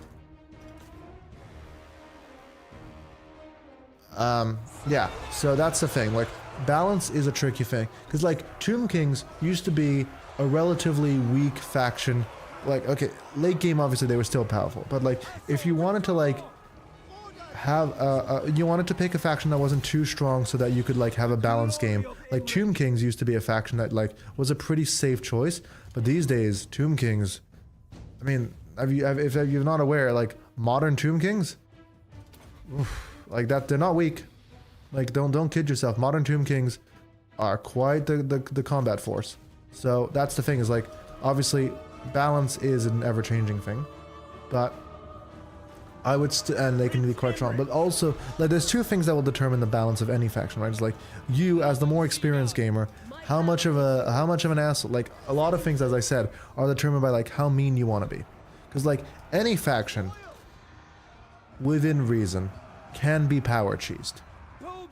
Like, okay, I'm gonna be honest, you would have a hard time power cheesing Daniel the Demon Prince. I'm just gonna be honest with you, that would not be the faction I would power cheese. Can you do it? Probably. Like, I'm sure there are ways for, like, specific item combinations, and there are specific things you can do that would really, like, that would make Daniel the Demon Prince quite the powerful faction. I think we are dead, ladies and gentlemen. Like, there's probably some ways of, like, flying that would make him better, but yeah. Okay. Once again, I don't think we get the defeat traits, but I don't think we mind. Once again, we're not really focused on whether or not Imric lives right now. Though 225 kills on those Dragon Princes is kind of neat. Like, yeah, so you're not really trying to power cheese. Once again, it is made on that social contract, because if you bully the new player, he's not going to want to play with you again. And that's how you can have to keep yourself kind of balanced. Now, obviously, you'll reach a point where both players are really competent and you're both like, hey, no holds barred, go wild. But then even when you're doing that game, make sure to, like, be like, hey, make sure the other person is not getting too pissy, because at the end of the day, if the other person is like, hey, this is not fun, you will still get bad sentiment. It doesn't matter whether they've agreed to go no holds barred. If you actually, like, do that, it can still create a lot of bad blood. And that's the thing, is like, yeah, I don't think we get the defeat trait, unfortunately. That's weird. Like, I defeated him, I should get the defeat trait, but nah. I think we are probably can auto resolve that, I hope. I really don't want to have to, like, this is gonna be, we're gonna keep the sword, yes. Let's keep going towards the Empire. We're finding the Nemesis Crown. We're gonna add the Nemesis Crown onto probably, I think Carl owns it right now. Like, they don't give you an indicator like you do with the Sword of Cain about who owns the Nemesis Crown. So we're just gonna show up in the correct region, and we're gonna find out whoever owns the Nemesis Crown.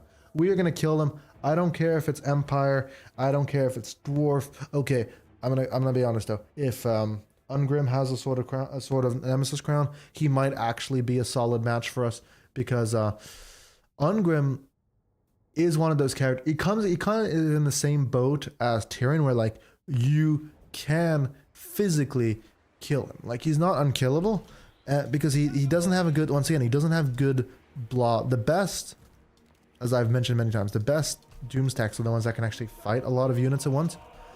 And it's why I never recommend playing Gorok. If you've never played Gorok, everybody's like, oh my god, Gorok can solo armies. And it's like, yes, Gorok can solo pretty much anything you throw at the Gorok. He is just that good. The issue with Gorok is simply put that his defenses, his defenses are incredible. But his actual, like, attack is you are going to kill that 1,000-man army. You will do it. You will 100% kill a 1,000-man army with Gorok, and he won't even notice. He won't even have a scratch on him. But your main issue in fighting Gorok is that he is going to make, you're going to watch him club every single one of those people individually for the next 30 minutes. Even on triple speed, it will still be 30 minutes. Oh. Ladies and gentlemen, that's a Valkia. Now, if you don't know, Valkia currently, can you please select Valkia? Valkia currently is sitting at 25% missile resistance, 40% physical resistance, and 5% ward save. We are not killing Valkia, and we are going to organize a retreat. Everybody off the field. We defeated the first army, so which means we're no longer besieged, and we're gonna make a run for it. She's coming. Oh, we're running. They don't know where. Run. I said run. Everybody needs to run right now. We're gonna lose. Everybody off. We cannot kill her. We physically just cannot kill her. I said run. I hate that they just break orders. Everybody off. Get to the corner. We're just gonna run, like we're gonna run off the map by morale breaks. We just need to get ourselves onto the edge of the map, and we're just gonna hopefully break morale right on the edge here. Because we physically cannot kill. We are shooting Valkia as best as we can here, right? It's not working. We physically just can't kill her.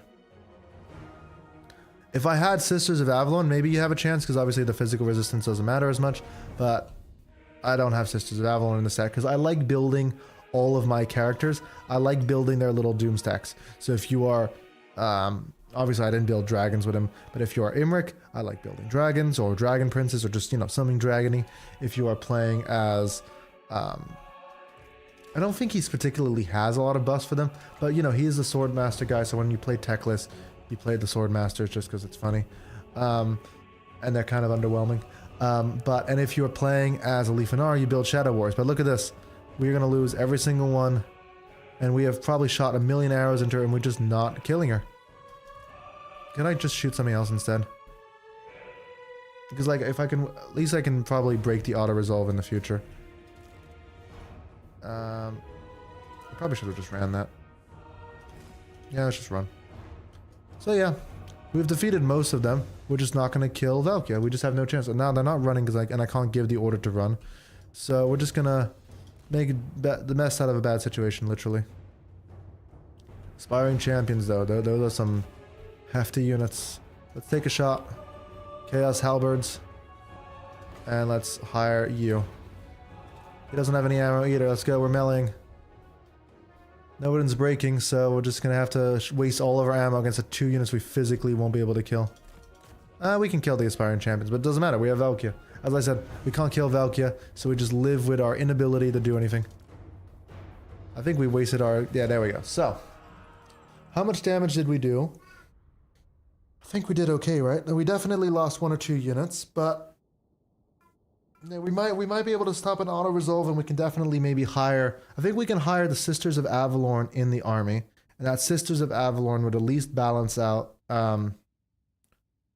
would balance out against Valkia herself a little bit. Like, obviously, in reality, no, because she'll just jump them and then it's over. But actually, I had this funny moment. I was watching a little match once, and I think Sisters of Avalorn have, like, magical melee damage. So they actually did a surprising amount of damage to Valkia. More than you'd expect. But let's see if I can stabilize this situation, because yeah, I just took some horrific losses, ladies and gentlemen. Let's see what else. Like, I think, like, the best fun, as I said before, the best fun you're gonna have in this game. Oh, I can't actually recruit, so let's try to auto resolve maybe. I think we're gonna lose another army here, realistically speaking. Never. What? Can I just? Why can't I fight?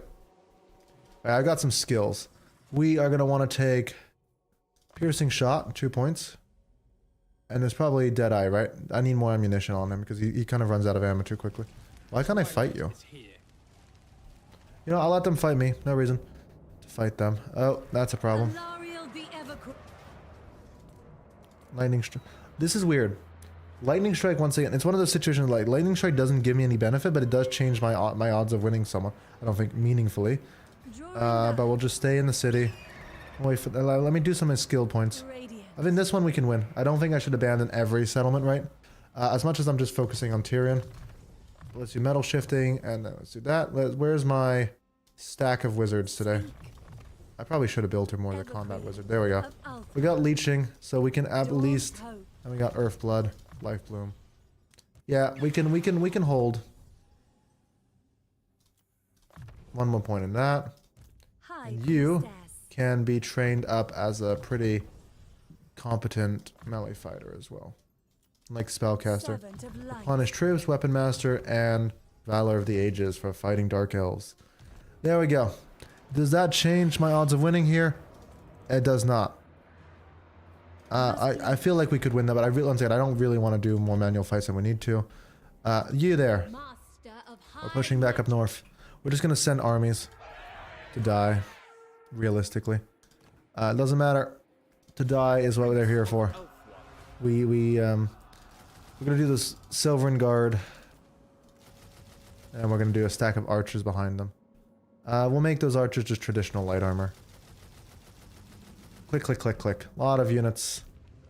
Okay, how are we doing on the Tyrion migration front? Let's go. This is our MVP. He says, well, he's died like several times. We're at 53% ward save, so we are getting there. You know, late game sword decaying is no joke, right? But right now, we need to deal with blobs. And let's hire one army there of something. Probably a death wizard. Oh, builder death wizard. Perfect. And let's have her pump out archers just to hold out the city. Sorry about the domestic stuff, folks. Let's move on to the fun stuff. We are going to build... I don't think they'll survive. I mean, look, if Marathi attacks, I will be doing that fight. The issue is how many dark... you know, black arcs are right across the coast. It's going to be very bloody in terms of like the amount of abilities they can unleash on me, right? But it is what it is. We made an enemy of the Dark Elves, and then it turns out we didn't even need to kill many of them, because, like, there's more important things to go kill. Wow, 12 of you watching on YouTube. Hi, by the way. But I know that, like, talking to you guys probably means, like, 3 of you are going to leave, but I just wanted to say thank you. Thank you for watching. It means the world. Yeah. Let's go. Clan Pestilence, Clan Molder. Clan Molder is still doing hot, so I think we're going to land at Clan Molder. We're going to kill Fraught, because I want that 10% health. 10% health is pretty good. Because when you have so many resistances, 10% more health is a lot more than that. Because remember, if you have like 90% resistance, then and then you have 10% more health, it really stacks up very mutually beneficially. It's once again, it's the same as like, once again, playing League of, you use the League of Legends reference. It doesn't matter if you have perfect defense stats and perfect magic resistance if you have like 10 health. Because they will still just kill you, because it's all a math game, right? Because you can only negate 90% of the damage. So realistically speaking, you will take like a tick. You'll take 1 or 2 damage, which when you're playing in something like Skaven, you know, where they have an infinite amount of like men, can really just tick, tick, tick, tick, tick, and then it kind of just starts to hurt, right? Are they sieging me yet? They are. No, you know what? Once again, I'm just gonna hold her off. I don't really feel like I can send more armies to go assist though. That's the plan. We're just gonna pump 1,000 armies up towards the north, and then in the meanwhile we'll just hire more armies. And it's the same with like what's his face? It's the same with Alifanar's. Like I could let him die. But if she wants to just, if Valky just wants to sit there and siege him to death, then I guess we'll just let him. Now, I am going to do something funny. As I mentioned before, we're going to go to, oh wait, he doesn't actually have the dragon building yet. Yeah, this settlement, some of the best settlements in the High Elves are two city settlements like that one. And the issue with that is that, well, they're two city settlements. So getting them up to tier 5 as elves is actually kind of slow because they don't have the growth of, like, surprisingly the dwarfs. Like, okay, elves shouldn't have a lot of growth. You know, they are a dying population on the decline, right? It should be hard. But, like, the fact that they are beaten by dwarves who also shouldn't have a lot of, like, benefits. So, ruler's prejudice, treaties, strategic strat, aversion. Like, we are starting to stack up the negatives. We're not quite at the point where it's like, you know, the world hates us. And also, we should move you back to land. But we are starting to get negatives. You. Inspiring Presidents, Militia Master. It's so fun that Lavran Sea Guards, if you don't know, are one of the only units that I know of that can be buffed up with 2 red line skills. Because Lavran Sea Guard gets benefits from the... So, let me go over it. They get benefits from the red line. So they get Militia Master, which will give them a bunch of benefits. And then they will get Bowmaster, which will give them a bunch of benefits. And you can combine those 2 traits on them. So they actually get significant buffs, much more than just your average unit. And it's kind of one of those things that make Lavran Sea Guard just such a good unit, is you can just build them up very easily. And it's good that way. Let me just, yeah, make sure everything's working. And there's a lot going on. I think once we get the crown and we've leveled up the sword and all that. Oh, he wants to, you know what? I have like infinite gold, right? So you know what? I will give you a gift, Rat. You want some money? I'm going to call it a charitable cause. We are literally, you know, it's a good cause. We are helping out a poor, sick animal. That's unironically what he is. So we're doing the right thing. And whew, once again, 13 people. It's kind of impressive. I appreciate. There we go. Easy win. I'm glad we built up something there. And we are not trying to contest Valkyria because we physically can't. Yeah, let's do this.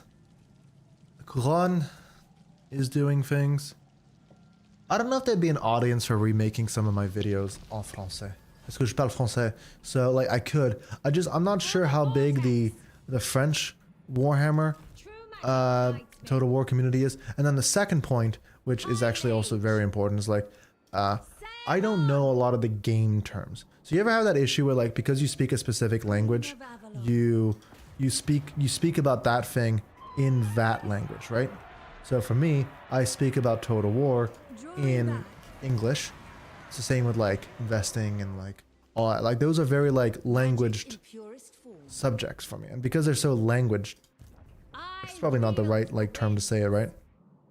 But because they're such a language term for me, like I don't tend to think of it in English, and thus I'm not used to like saying it. So somewhere in this empire, ladies and gentlemen, is my crown, and I need to get it.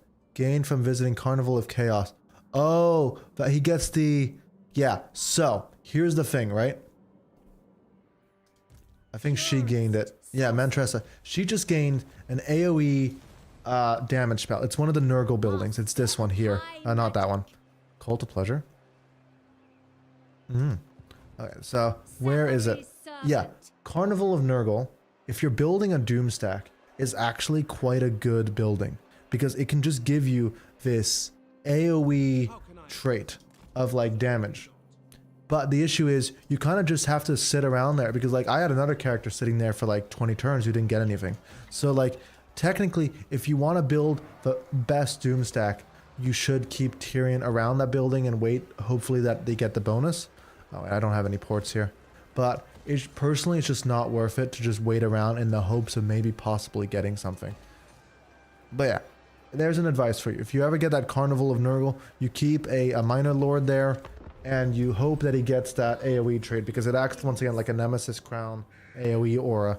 And that's the thing. I think I mentioned this earlier at the beginning of the stream, but it's been like what, two hours almost. So I'm gonna repeat myself a little bit. Like the unique buildings are a really good addition to the game because you get in this situation, right, where, oh hi, I hope he fights me, it'd be kind of funny, but adds diversity, it adds replayability, because like on stream a few days ago, I was playing as Elspeth, and I was doing like my 200% run of like endgame crisis, 200%, and like I was having the time of my life for a while. It gets a bit dry. That's the issue. We can go into the issue with endgame crisis in a minute. But I got the settlement, the Chaos Dwarf settlement, that gives you plus 20 armor on the units you spawn in a region. Now, if you don't know because you don't play Empire, which, you know, your loss, play Empire. Empire is great. But if you don't know, armor for infantry doesn't exist. You're not chaos, obviously. So getting plus 20 armor on Empire infantry is a huge deal. It's such a massive boost, and even if you just do it on like Nuln Ironsides in the late game, like it's still a huge benefit because Nuln Ironside, you know, the auto resolve cares about two things. If you don't know, the auto resolve cares about, are you a missile unit? If yes, then the game calculates that you're going to unload every single one of your missiles before the fighting begins. That's how the auto resolve calculates. It thinks that you're going to empty out every single one of your shots, and then you move into melee. And then the other thing that the auto resolve really, really likes is armor. So that's why like Iron Drakes are such a good option for dwarfs. And then if you are playing a Skaven, one of your best options is to pick the Warp Fire Throwers. Warp Fire Throwers are one of the only Skaven units that will really, really succeed in auto resolve, because you know normally they have terrible auto resolve. But try the Warp Fire Throwers, you'll have a good time. So what was I saying? Yeah. So if you have Empire, which really doesn't have a lot of armor, and you really juice them up on a ton of armor, and once again you get another few benefits. I think you get some diplomacy with Dark Elves with Chaos Dwarfs. Now, I didn't get to try because obviously I had an endgame crisis at turn 50, so I didn't get to try it. But like getting a Dreadquake Mortar as the Empire would probably be fantastic. I'm not sure if you would get all of the engineering boosts, but even just like the basic ones, like being able to reload them, that would be, you know what? Maybe I should do that as a idea on a spare afternoon. It's like, let's make buddy with the Chaos Dwarfs as Empire. Let's get some Dreadquake Mortars and let's just go wild. To be honest, they don't really need them that much because like Hellstorms basically do the same thing, but obviously a Hellstorm rocket battery, you know, is vulnerable to things like melee, and a Dreadquake Mortar, especially on a train, you don't have to care about anything meleeing you anymore. Like, oh no, Skaven spawned something underneath my Dreadquake Mortar, and then you just shoot on your own position, you kill them. Or you just drive away. It doesn't matter. They're pretty fun that way. Okay, this is winnable, but I only have 20 minutes left, so I'm actually just gonna lose the army. Is that a good strategy? No. Let's keep replenishing. And then we kill that. Like, once again, am I being wasteful? Absolutely. But I wanna go and do my Tyrion stuff more than I wanna do like 17 fights against various Dark Elves. So I'm gonna lose a whole stack of sisters because honestly I can just build another one in 2 minutes. Like, the only thing stopping me from conquering the world at this point is that I'm just not sending out my armies and I'm not like spreading out right now because I'm focused on something else. But I could just spread out to kill everyone. Like, Dark Elves are very powerful. And I think that's the thing, is like the only issue, and the thing that they haven't really reworked in the update, which is my big is like the unit. There's the issue with what Dark Elves, High Elves, is that spears and archers are your bread and butter. Like, look at these. Like, these are the best units, as I was just saying, because you can double upgrade them, and they are just spear and archer in the same unit. That's like the best you got to offer, right? Like, the reality is that there's not a lot of gameplay diversity. Because you are playing with basically the same, like a late game high elf and an early game high elf look pretty similar. In terms of like what units are you running, what stuff are you doing. but it's just they are undeniably powerful though. Like, let me just respec him. I think I'm gonna respec him right now. They are undeniably powerful. Like, you can't just be like, oh no, like they're repetitive and boring. No, they are very strong and they are very repetitive, both at the same time. We are gonna push in. I think Fraught should have the Skaven I'm looking for. Do I see the Nemesis Crown yet? Like, but it's just, you are going to be running bows and spears the entire time. And if that's exciting to you, good for you. But for me, like, as much as I love High Elves, High Elves is one of those factions that I like, because I do like my missile builds. It's just, it can be a little bit dry, you know? Especially for new players. Because, like, if you look at, like, dwarfs, especially, like, modern dwarfs.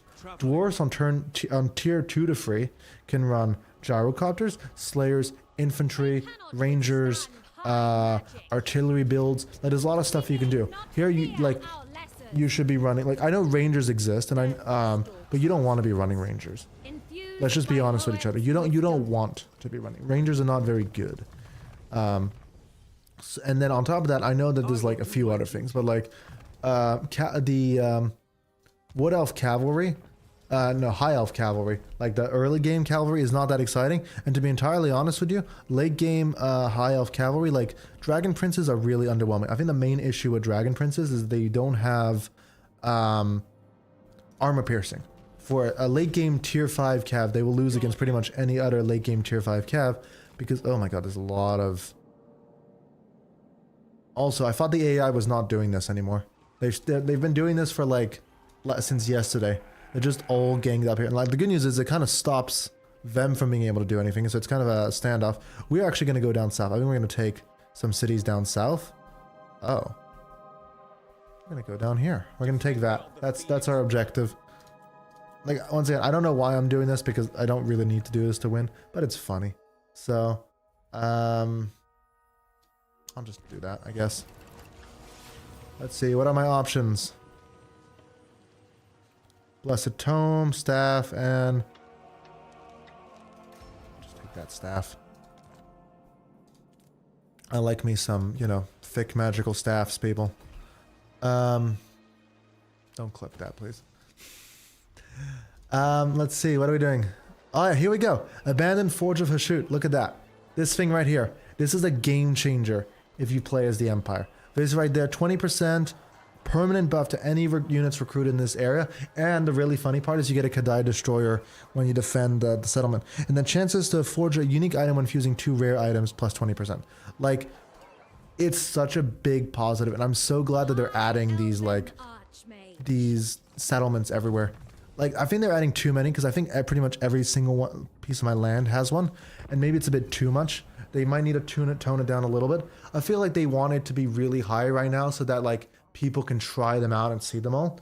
Because there's a lot. But I think over time, for balancing reasons, they should probably tone that down a little bit. Because, like, I know it's unpopular to be like, okay, we're having too much fun right now. But we might be having a little bit too much fun right now. I think, like, you kind of lose track of them. And obviously, there are some that are highly negative. Like, if you don't know, like, the corn one that, like, declares war on, like, 10 random people. Like, a lot of people miss that. If you've ever been on the Reddit, now, don't go on the Total War Reddit. It's not the healthiest place to be, like, engaging in. But if you ever go on the Total War Reddit, like, you'll see a good amount of posts of being like, hi, my reliability is in the trash and I'm at war with, like, these people. What happened? It's like, yeah, you didn't notice the corn building. And now the corn building has declared war on 10 people in your name. Like... I think the funniest thing that I read is like some guy had it at the Galleon's graveyard. So because you never pay attention to this building, right? And you wouldn't really notice corruption even if you were looking at it because of how unique it looks. Like he didn't notice and he obviously just got massively messed up. So where is the crown? What the? Oh, I thought it was like a visual glitch. When you look at it from like this distance, it looks a bit freaky. Honestly, they probably should tone that down a little bit. Like I can understand that like looking at the aerodynamics of the shape, you really need those wings to be beating Bumblebee style. It just looks a bit distracting. So there's no Nemesis crown here. I'm really sure that Carl had it at one point. And so, oh, they just confederated Marienburg. Good for him. Still no Nemesis crown. Somewhere in here we're gonna find it, folks. We're gonna find that Nemesis crown. We're really gonna get this show on the road. Now, let me just keep building up what I've got. We'll take Clark on. So, yeah. We're just going to defeat them by sheer, like, almost like Zerg level force of numbers. Like, once again, we can overpower any faction at this point. And that's what gets a bit boring in this late games. Like, I don't have to use strategy. This is a strategy game. I should be using strategy. But, realistically speaking, I can just Zerg rush them to death. How are my reinforcements coming along? Yeah, let's keep moving up. Let's group up together so that way we don't take any losses. And we can just push. And now we have this building. Let me level that up. And then we get rid of this. And then we swap that around to the money. And then we just level that up. And we in turn. Let me just... 2 seconds, folks.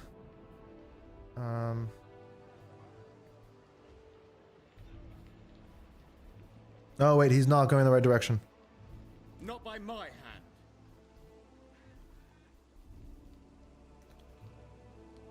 So yeah, he needs to go back down south. I don't want to be fighting all of that, but I do want to go grab a settlement or two. Like, making forward operating bases don't matter. I guess we lose. I don't think we can win that. Yeah, once again, we're not trying to win. We've kind of left. And I'm not really interested in taking it. I am interested in killing Fraught. I'm interested in killing... so Queek Head Taker is anti-infantry, which does matter. Not really. Like, I have as much melee attack. So I really want Fretch Craven Tail for that plus 12% speed I think he gives me. And I want Fraught for his health. And then we can just... I'm going to kill Ungrim Iron Fist. Because Ungrim Iron Fist gives me... Ungrim Iron Fist gives me some stats that I really do care about, actually. But, so I am going to betray... I'm going to kill one dwarf. I need to make sure that I'm not at war with him, actually. Because I don't... Look, as much as I am holding a Sword of Cain, I really don't want to tank my diplomacy too much, right? So, let's make sure we don't do that. So you, go down south. We'll take this random city here and we'll own it. Killed in battle, killed in battle, killed in battle, killed in battle, killed in battle, killed in battle. Yeah, well, there goes my, that sucks. Blacklight Tower. Such a sketchy name for a settlement. I'm not making those jokes, but... I'm not the one naming the settlement this weird stuff. Let's find me some rats. Alifanar is back, so we'll just rinse and repeat him. This settlement has this stuff, right? Yeah, Shadow Walkers are here. So we'll do Elysia. And we'll just hire him, and we'll just rinse and repeat a build. And then we'll send him right back to the front. We just need to avoid Valkia. Because once again, Alifanar just cannot... Like, his stack just can't fight. I don't know if, like, if he was playing... Oh, we actually haven't been building the growth building. That's why it's been so slow. I don't know if he was building, like, you know, his actual faction, and he was playing with, like, you know, the Mistwalkers, you know, the upper tier ones. Like, what do they have magic damage? But base... base one can't fight Valkia. It just the stats just aren't there. Okay, we are gonna hold here. There's a lot of enemies right now, so we don't want to push up too much. I think honestly we're probably still gonna die. We'll try to hold Karen Carr, and we need to move up another fresh army. Oh wait, no, we destroyed that intentionally. Take that. You, one unit. Okay, we're moving up. Let's just keep deploying units to the front. We really should be hiring more men. I forget about it for 10 seconds, and it's like, no more recruitment. Should we do a, where's my guy? Where's my White Lion guy? You are going to come over here, and in the meanwhile, she is going to train up a stack of White Lions. Now, White Lions, if you don't know, in lore, are like the dudes. They are up there with the Phoenix King, Phoenix Guard. They are like the strongest warriors. They defend the Phoenix King. They are his bodyguards. Like, they're a pretty upper tier unit. And it's funny that in this game they're kind of a tier 3 nothing burger. It's a little bit amusing. But hey, I guess, like, once again, I can't complain like, they only have so many units. You know what? I'm gonna defeat that, and I don't want to fight that. So we auto resolve, and then we auto resolve, and that one's okay. But like, I can't complain. Hey, the high elves only have spears and bows at low tiers and be like, hey, here's this axe infantry. It's in the lower tiers and it's lower than it should be. Like, I can't have it both ways, right? So I think it's good that they lower the tiers. And actually, they perform pretty well because they are a very good source of armor piercing. Now, they don't really work well with the rest of what you're doing because they're not a very good frontline holder. Ideally, you want them like... My son's wabbling the time of his life. And that's great. But ideally, you want them to be like fighting like your Chaos Warriors and your stuff. And they don't really want to get shot because they don't have a lot of good like, missile resistance. So they don't really mesh well. You can't doom stack. I know I'm about to doom stack them, right? But you can't really doom stack them. They're more of a like situational pick. He says once again while about to doom stack them anyways. Let me switch to normal. Let's fire all of you. You know what? Actually, change the plan. Let me hire them with her. And what stats does he have? Alright, so he has Militia Master and we started building up Master Strategist. Okay, so actually, as I was just saying, let's cancel the recruitment. Let's swap these 2 units around. Yeah, Imric is back. Okay, that's good. Let's do that. Let's take all of you and then trade it for all of you. And then you can now go join the front like everyone else. I think we're just gonna hold at Clark around. Looking at the looks of it, there are people coming. I don't know why, like, I do care. Like, let's be honest, like, you don't want to lose, but I also don't want to be fighting this out. What's going on here? Is this a bloody hand again? It is a bloody hand. Let's destroy that. As much as I do want to find out what it does, I don't want to deal with endless corruption everywhere. I think I still have 1 or 2 bloody hands still online, because I do want to find out what it does. Like, if you just let it spread, but it seems to just be, like, spreading in their 90k and their corruption everywhere. I don't think there's, like, a late game, like, issue. Now, let's get the rats' attention. Let's get attacked by some rats. That is Clan... That's not Clan Pestilence, just like a Pestilence Lord. I was like, oh, that's Clan Pestilence. Wait, I'm losing this? Ladies and gentlemen, auto-resolve for once in their life. The auto-resolve of attacking a city cancels out the auto-resolve of Skaven. It's a rare day for all of Skavenkind. They will remember this for generations, which for them is about 5 years. But generations anyways, they will remember this day where they held off the Sword of Cain because they're simply in a city. That's funny. Yeah, once again, auto-resolve. Like, fixing auto-resolve is something they need to work on. If they can just you know what? It is not worth trying to hire that. You, in camp. Ah, wait. That's an important unit. You there. Cancel one of you and get your special... Once again, I like doing the doom stacks. I like doing the completely suboptimal doom stack. Because once again, White Lions are not good. I will repeat myself because I've said this many times. White Lions are not good units. But it is Alistar's doom stack. And we are going to build Alistar's doom stack. So... Who am I to complain? I don't want to help. If I don't help, does he lose? I think he does, right? Yeah. If I don't help my ally, they just lose, and I get the city now. That's a trick that is very, very situational, but sometimes it is funny to just back out. I don't like. I'm at the end of the day. That seemed like a winnable fight. All right, we're fighting outside of the city, folks. Let's go. That seemed like the winnable fight, but I only have like. I'm gonna play for another 15 minutes, so I'm ending at 40. That will be it. And we're just gonna make the best out of the situation. So let's see, what do we care about in this initially? Words, English hard, folks. English unga bunga, me simple smooth brain. What do we actually care about killing? We care about all of you.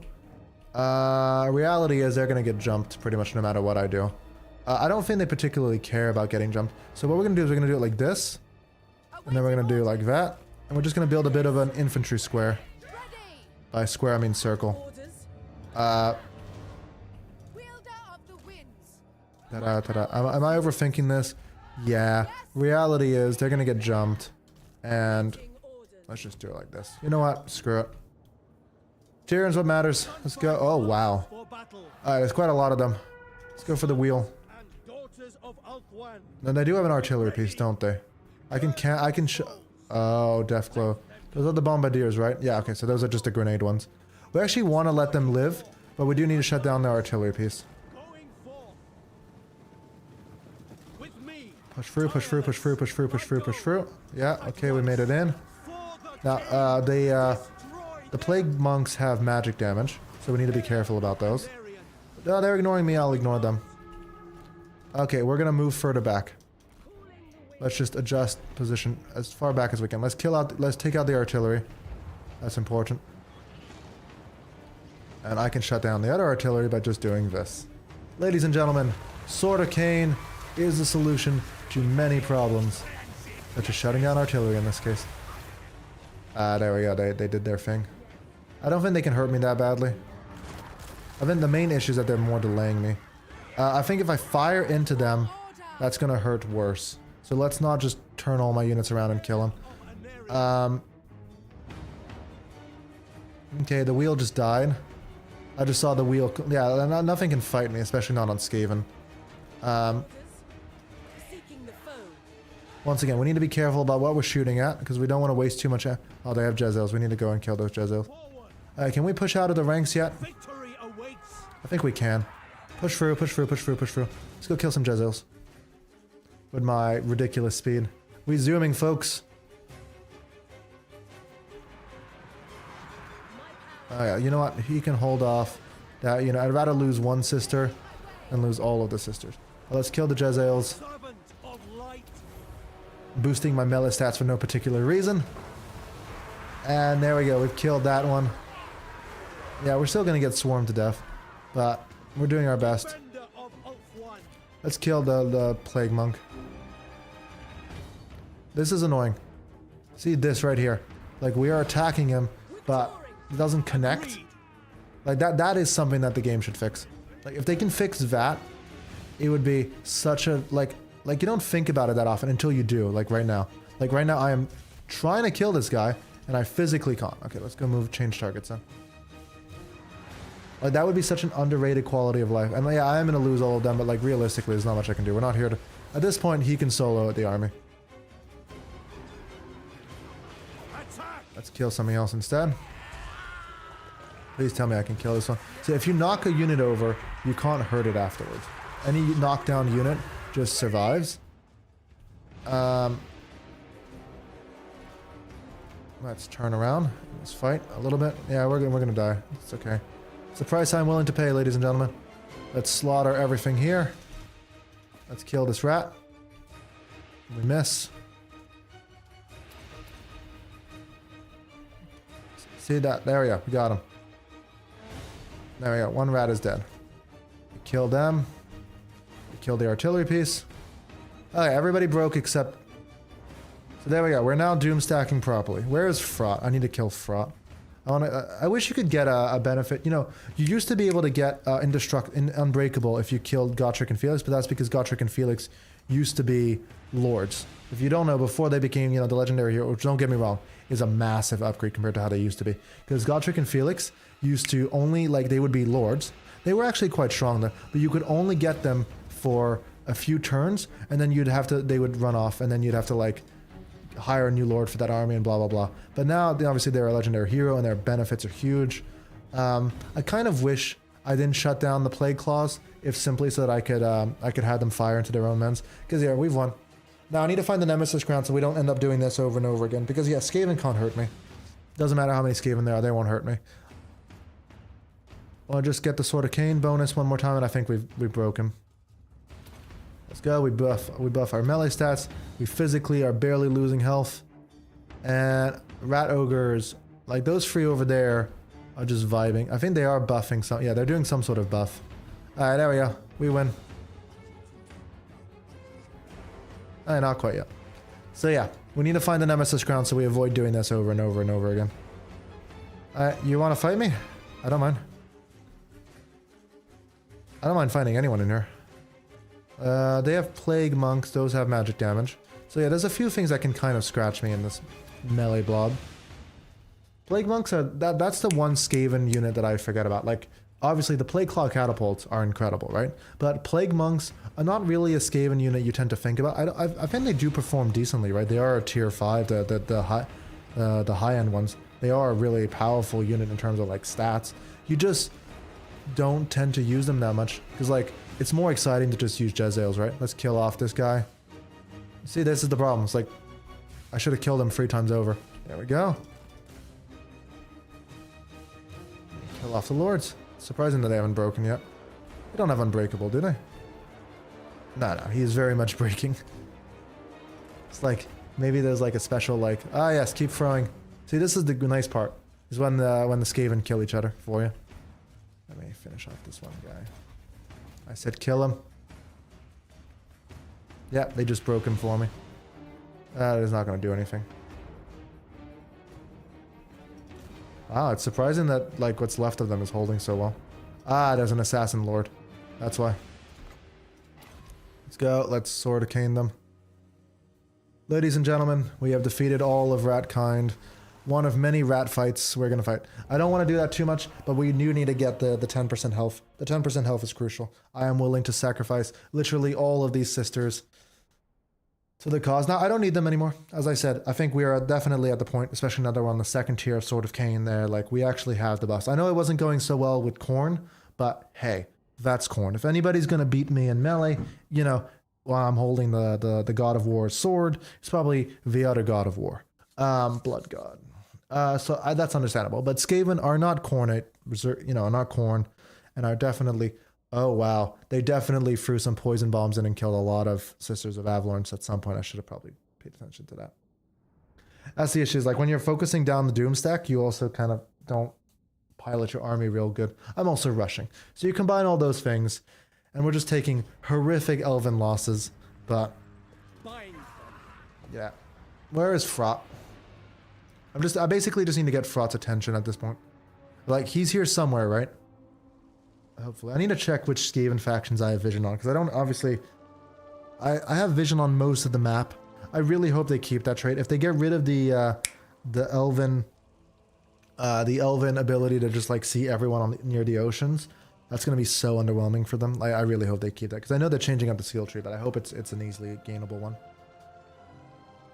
Yeah, 20 people watching. Wow. It's a pretty good day. And let's go. Tyrants of the Black Ocean.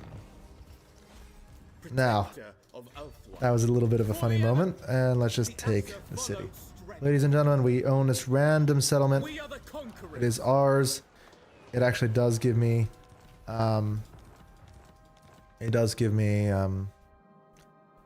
sea patrol, so that's good. Now, where? You don't have it. I can't see it. It's here. It has to be here. And I just don't know where it is. And we're gonna keep looking for it. Where is Fraught? I am gonna kill him. We want... Woundmaker just feels like overkill. Indomitable is definitely overkill. I should not have sunk 1 point into that because I have Unbreakable, right? I guess we get Woundmaker. We just really just bump him up unnecessarily. Kill them. We'll break it off. And we will just walk up an in-camp stance over to Hell Pit. Now, how many rats are alive? I was just asking myself that. How many Skaven live? Clan Pestilence and Clan Mulder. Now, if Clan Pestilence has... Queek... yeah, not Queek. What's his name? The one... Craventail. Fretch. There we go. Then I'm not going all the way back there, at least not right now. I should go back there because I want to get the Skull Taker. Skull Taker's benefit is pretty good, but I don't want to do it right now. So we'll do it probably tomorrow's stream, realistically, like looking at the time. I think, as I said, we'll end this at 40, 45. We are just gonna keep building up what we've got. Like everything here is not needed. I think I'll do Dragon Bomb because I do want to get Imric leveled up. I want to get Imric with a dragon stack because that's a fun one. I think he has a full set of gear. He does not have... Oh. Oh, that's a good one. We actually have Chalice of Malphite. The only issue is I can't strap it onto... It's not like Gotrek. If you don't know, you can strap this item onto Gotrek because for some reason they gave him an arcane item slot. and you can effectively have a 500 healing cap Gotrek. It is as disgusting as that sounds. He will not die. It is beautiful. Now, what can we add as a talisman? Because I only have one talisman of preservation, and it is not getting off of him. Can I just build another armor? See, yeah, I got another armor. That's good. You know, it doesn't matter.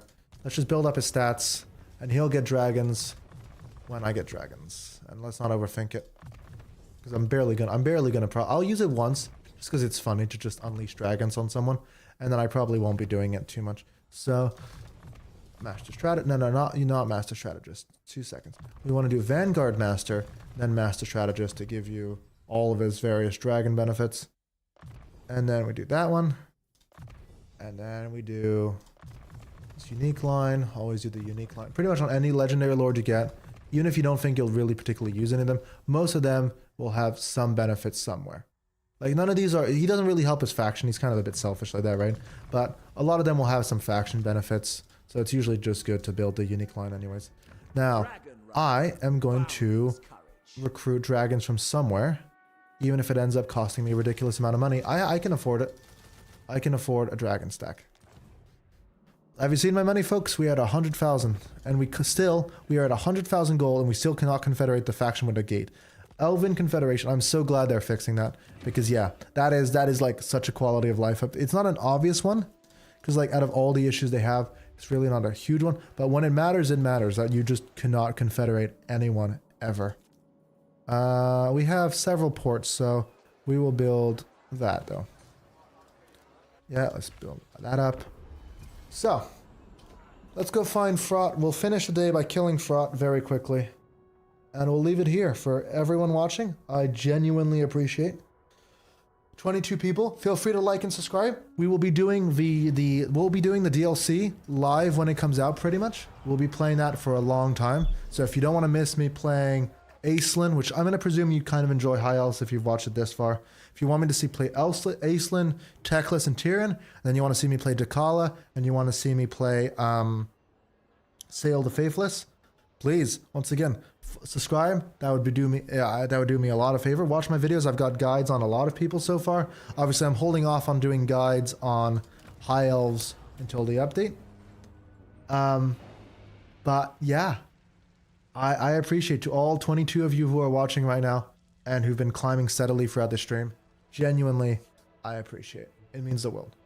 Let's go kill Fraught. As I said, let's not get too mushy-wushy. Let's find Fraught and kill him. He's going to be at Help It, right? You better be at Help It. There's got to be someone home at Help It. Let's go. No one's home. We're going to manually fight this. We're going to retreat everyone off the field. We're not going to risk the sisters. We're just going to send in Tyrion. We're just going to quickly take the city. And we will leave it here for today. That's the game plan. We're just going to literally just punch in the gate and just slaughter. I don't know where Fraught is. We're going to have to like burn down his settlements until he comes and fights us. He's being a bit of a coward, which, don't get me wrong, is very Skaven appropriate. I don't blame them. But I do need them to not do that so that I can kill him with the power of a god. I mean, that's probably quite an honor for him, you know. Like, as Skaven go, I don't think there's been a Skaven who's died as impressively as like slaughtered by the Avatar of Cain. Oh, really? We're in. Damn it. Do I waste the Sword of Cain? Spam. Yes, I do. Ladies and gentlemen, these Skaven slaves that died in the most impressive ways as Skaven slaves. Let's go. In the city. No, we didn't get it in. Okay. Clan rats. Oh, yeah, let's go. I can't. It's annoying how that works, how you can be like not open and yet open at the same time. It doesn't matter. We just kill everything. Triple speed this. I'm saying they can't. No one challenges us right now. I forgot that. High Elves can do this. Ladies and gentlemen, we have penetrated the defenses. Let's kill the Lord. It's not even the Lord. I think he's just the guy who exists here who's in charge. And let's slaughter every single Skaven we can. Let's go. They are shooting us. I don't think that hurts at all. Let's see, what are my resistances to missiles? We've got an additional 25% missile resistance, 30% physical, and 50% ward save. Basically, we don't fear it.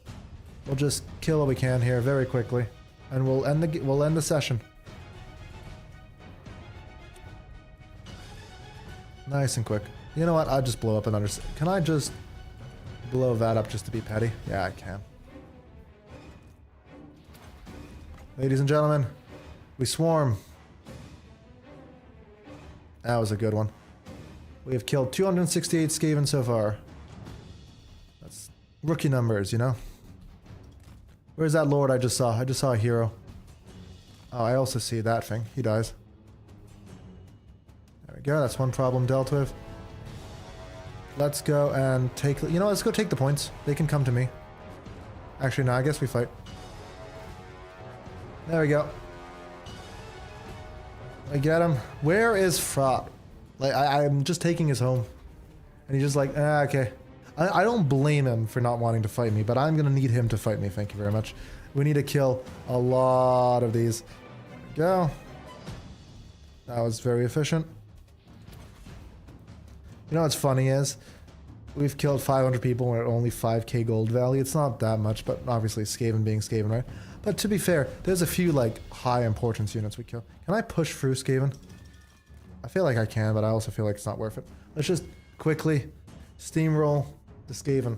Yeah, once again, the advantage of Imric, and this is good to know for myself, honestly, because I've had this conversation a few times. Because like, so the negatives of Imric is that he's on a fat lizard and you can get shot to death and it will be a miserable time for you. If you're playing against like Empire, especially like Elspeth, you know, where you can like really get like magical shots into him, you're gonna have a rough time. But if you're playing as Tyrion, obviously your risk of getting shot, okay, Skaven technically could probably shoot over their heads, but like the risk of getting shot against most factions playing as Tyrion is not so high, right? The negatives are that you just can't push your weight around. Like, I am stuck in this blob, mostly. I'm sure if I insisted I could get him out, but there's no real point. So, and like the blobs don't really matter, right? Because at the end of the day, I'm just killing them all. But we're at 1,000 kills, ladies and gentlemen.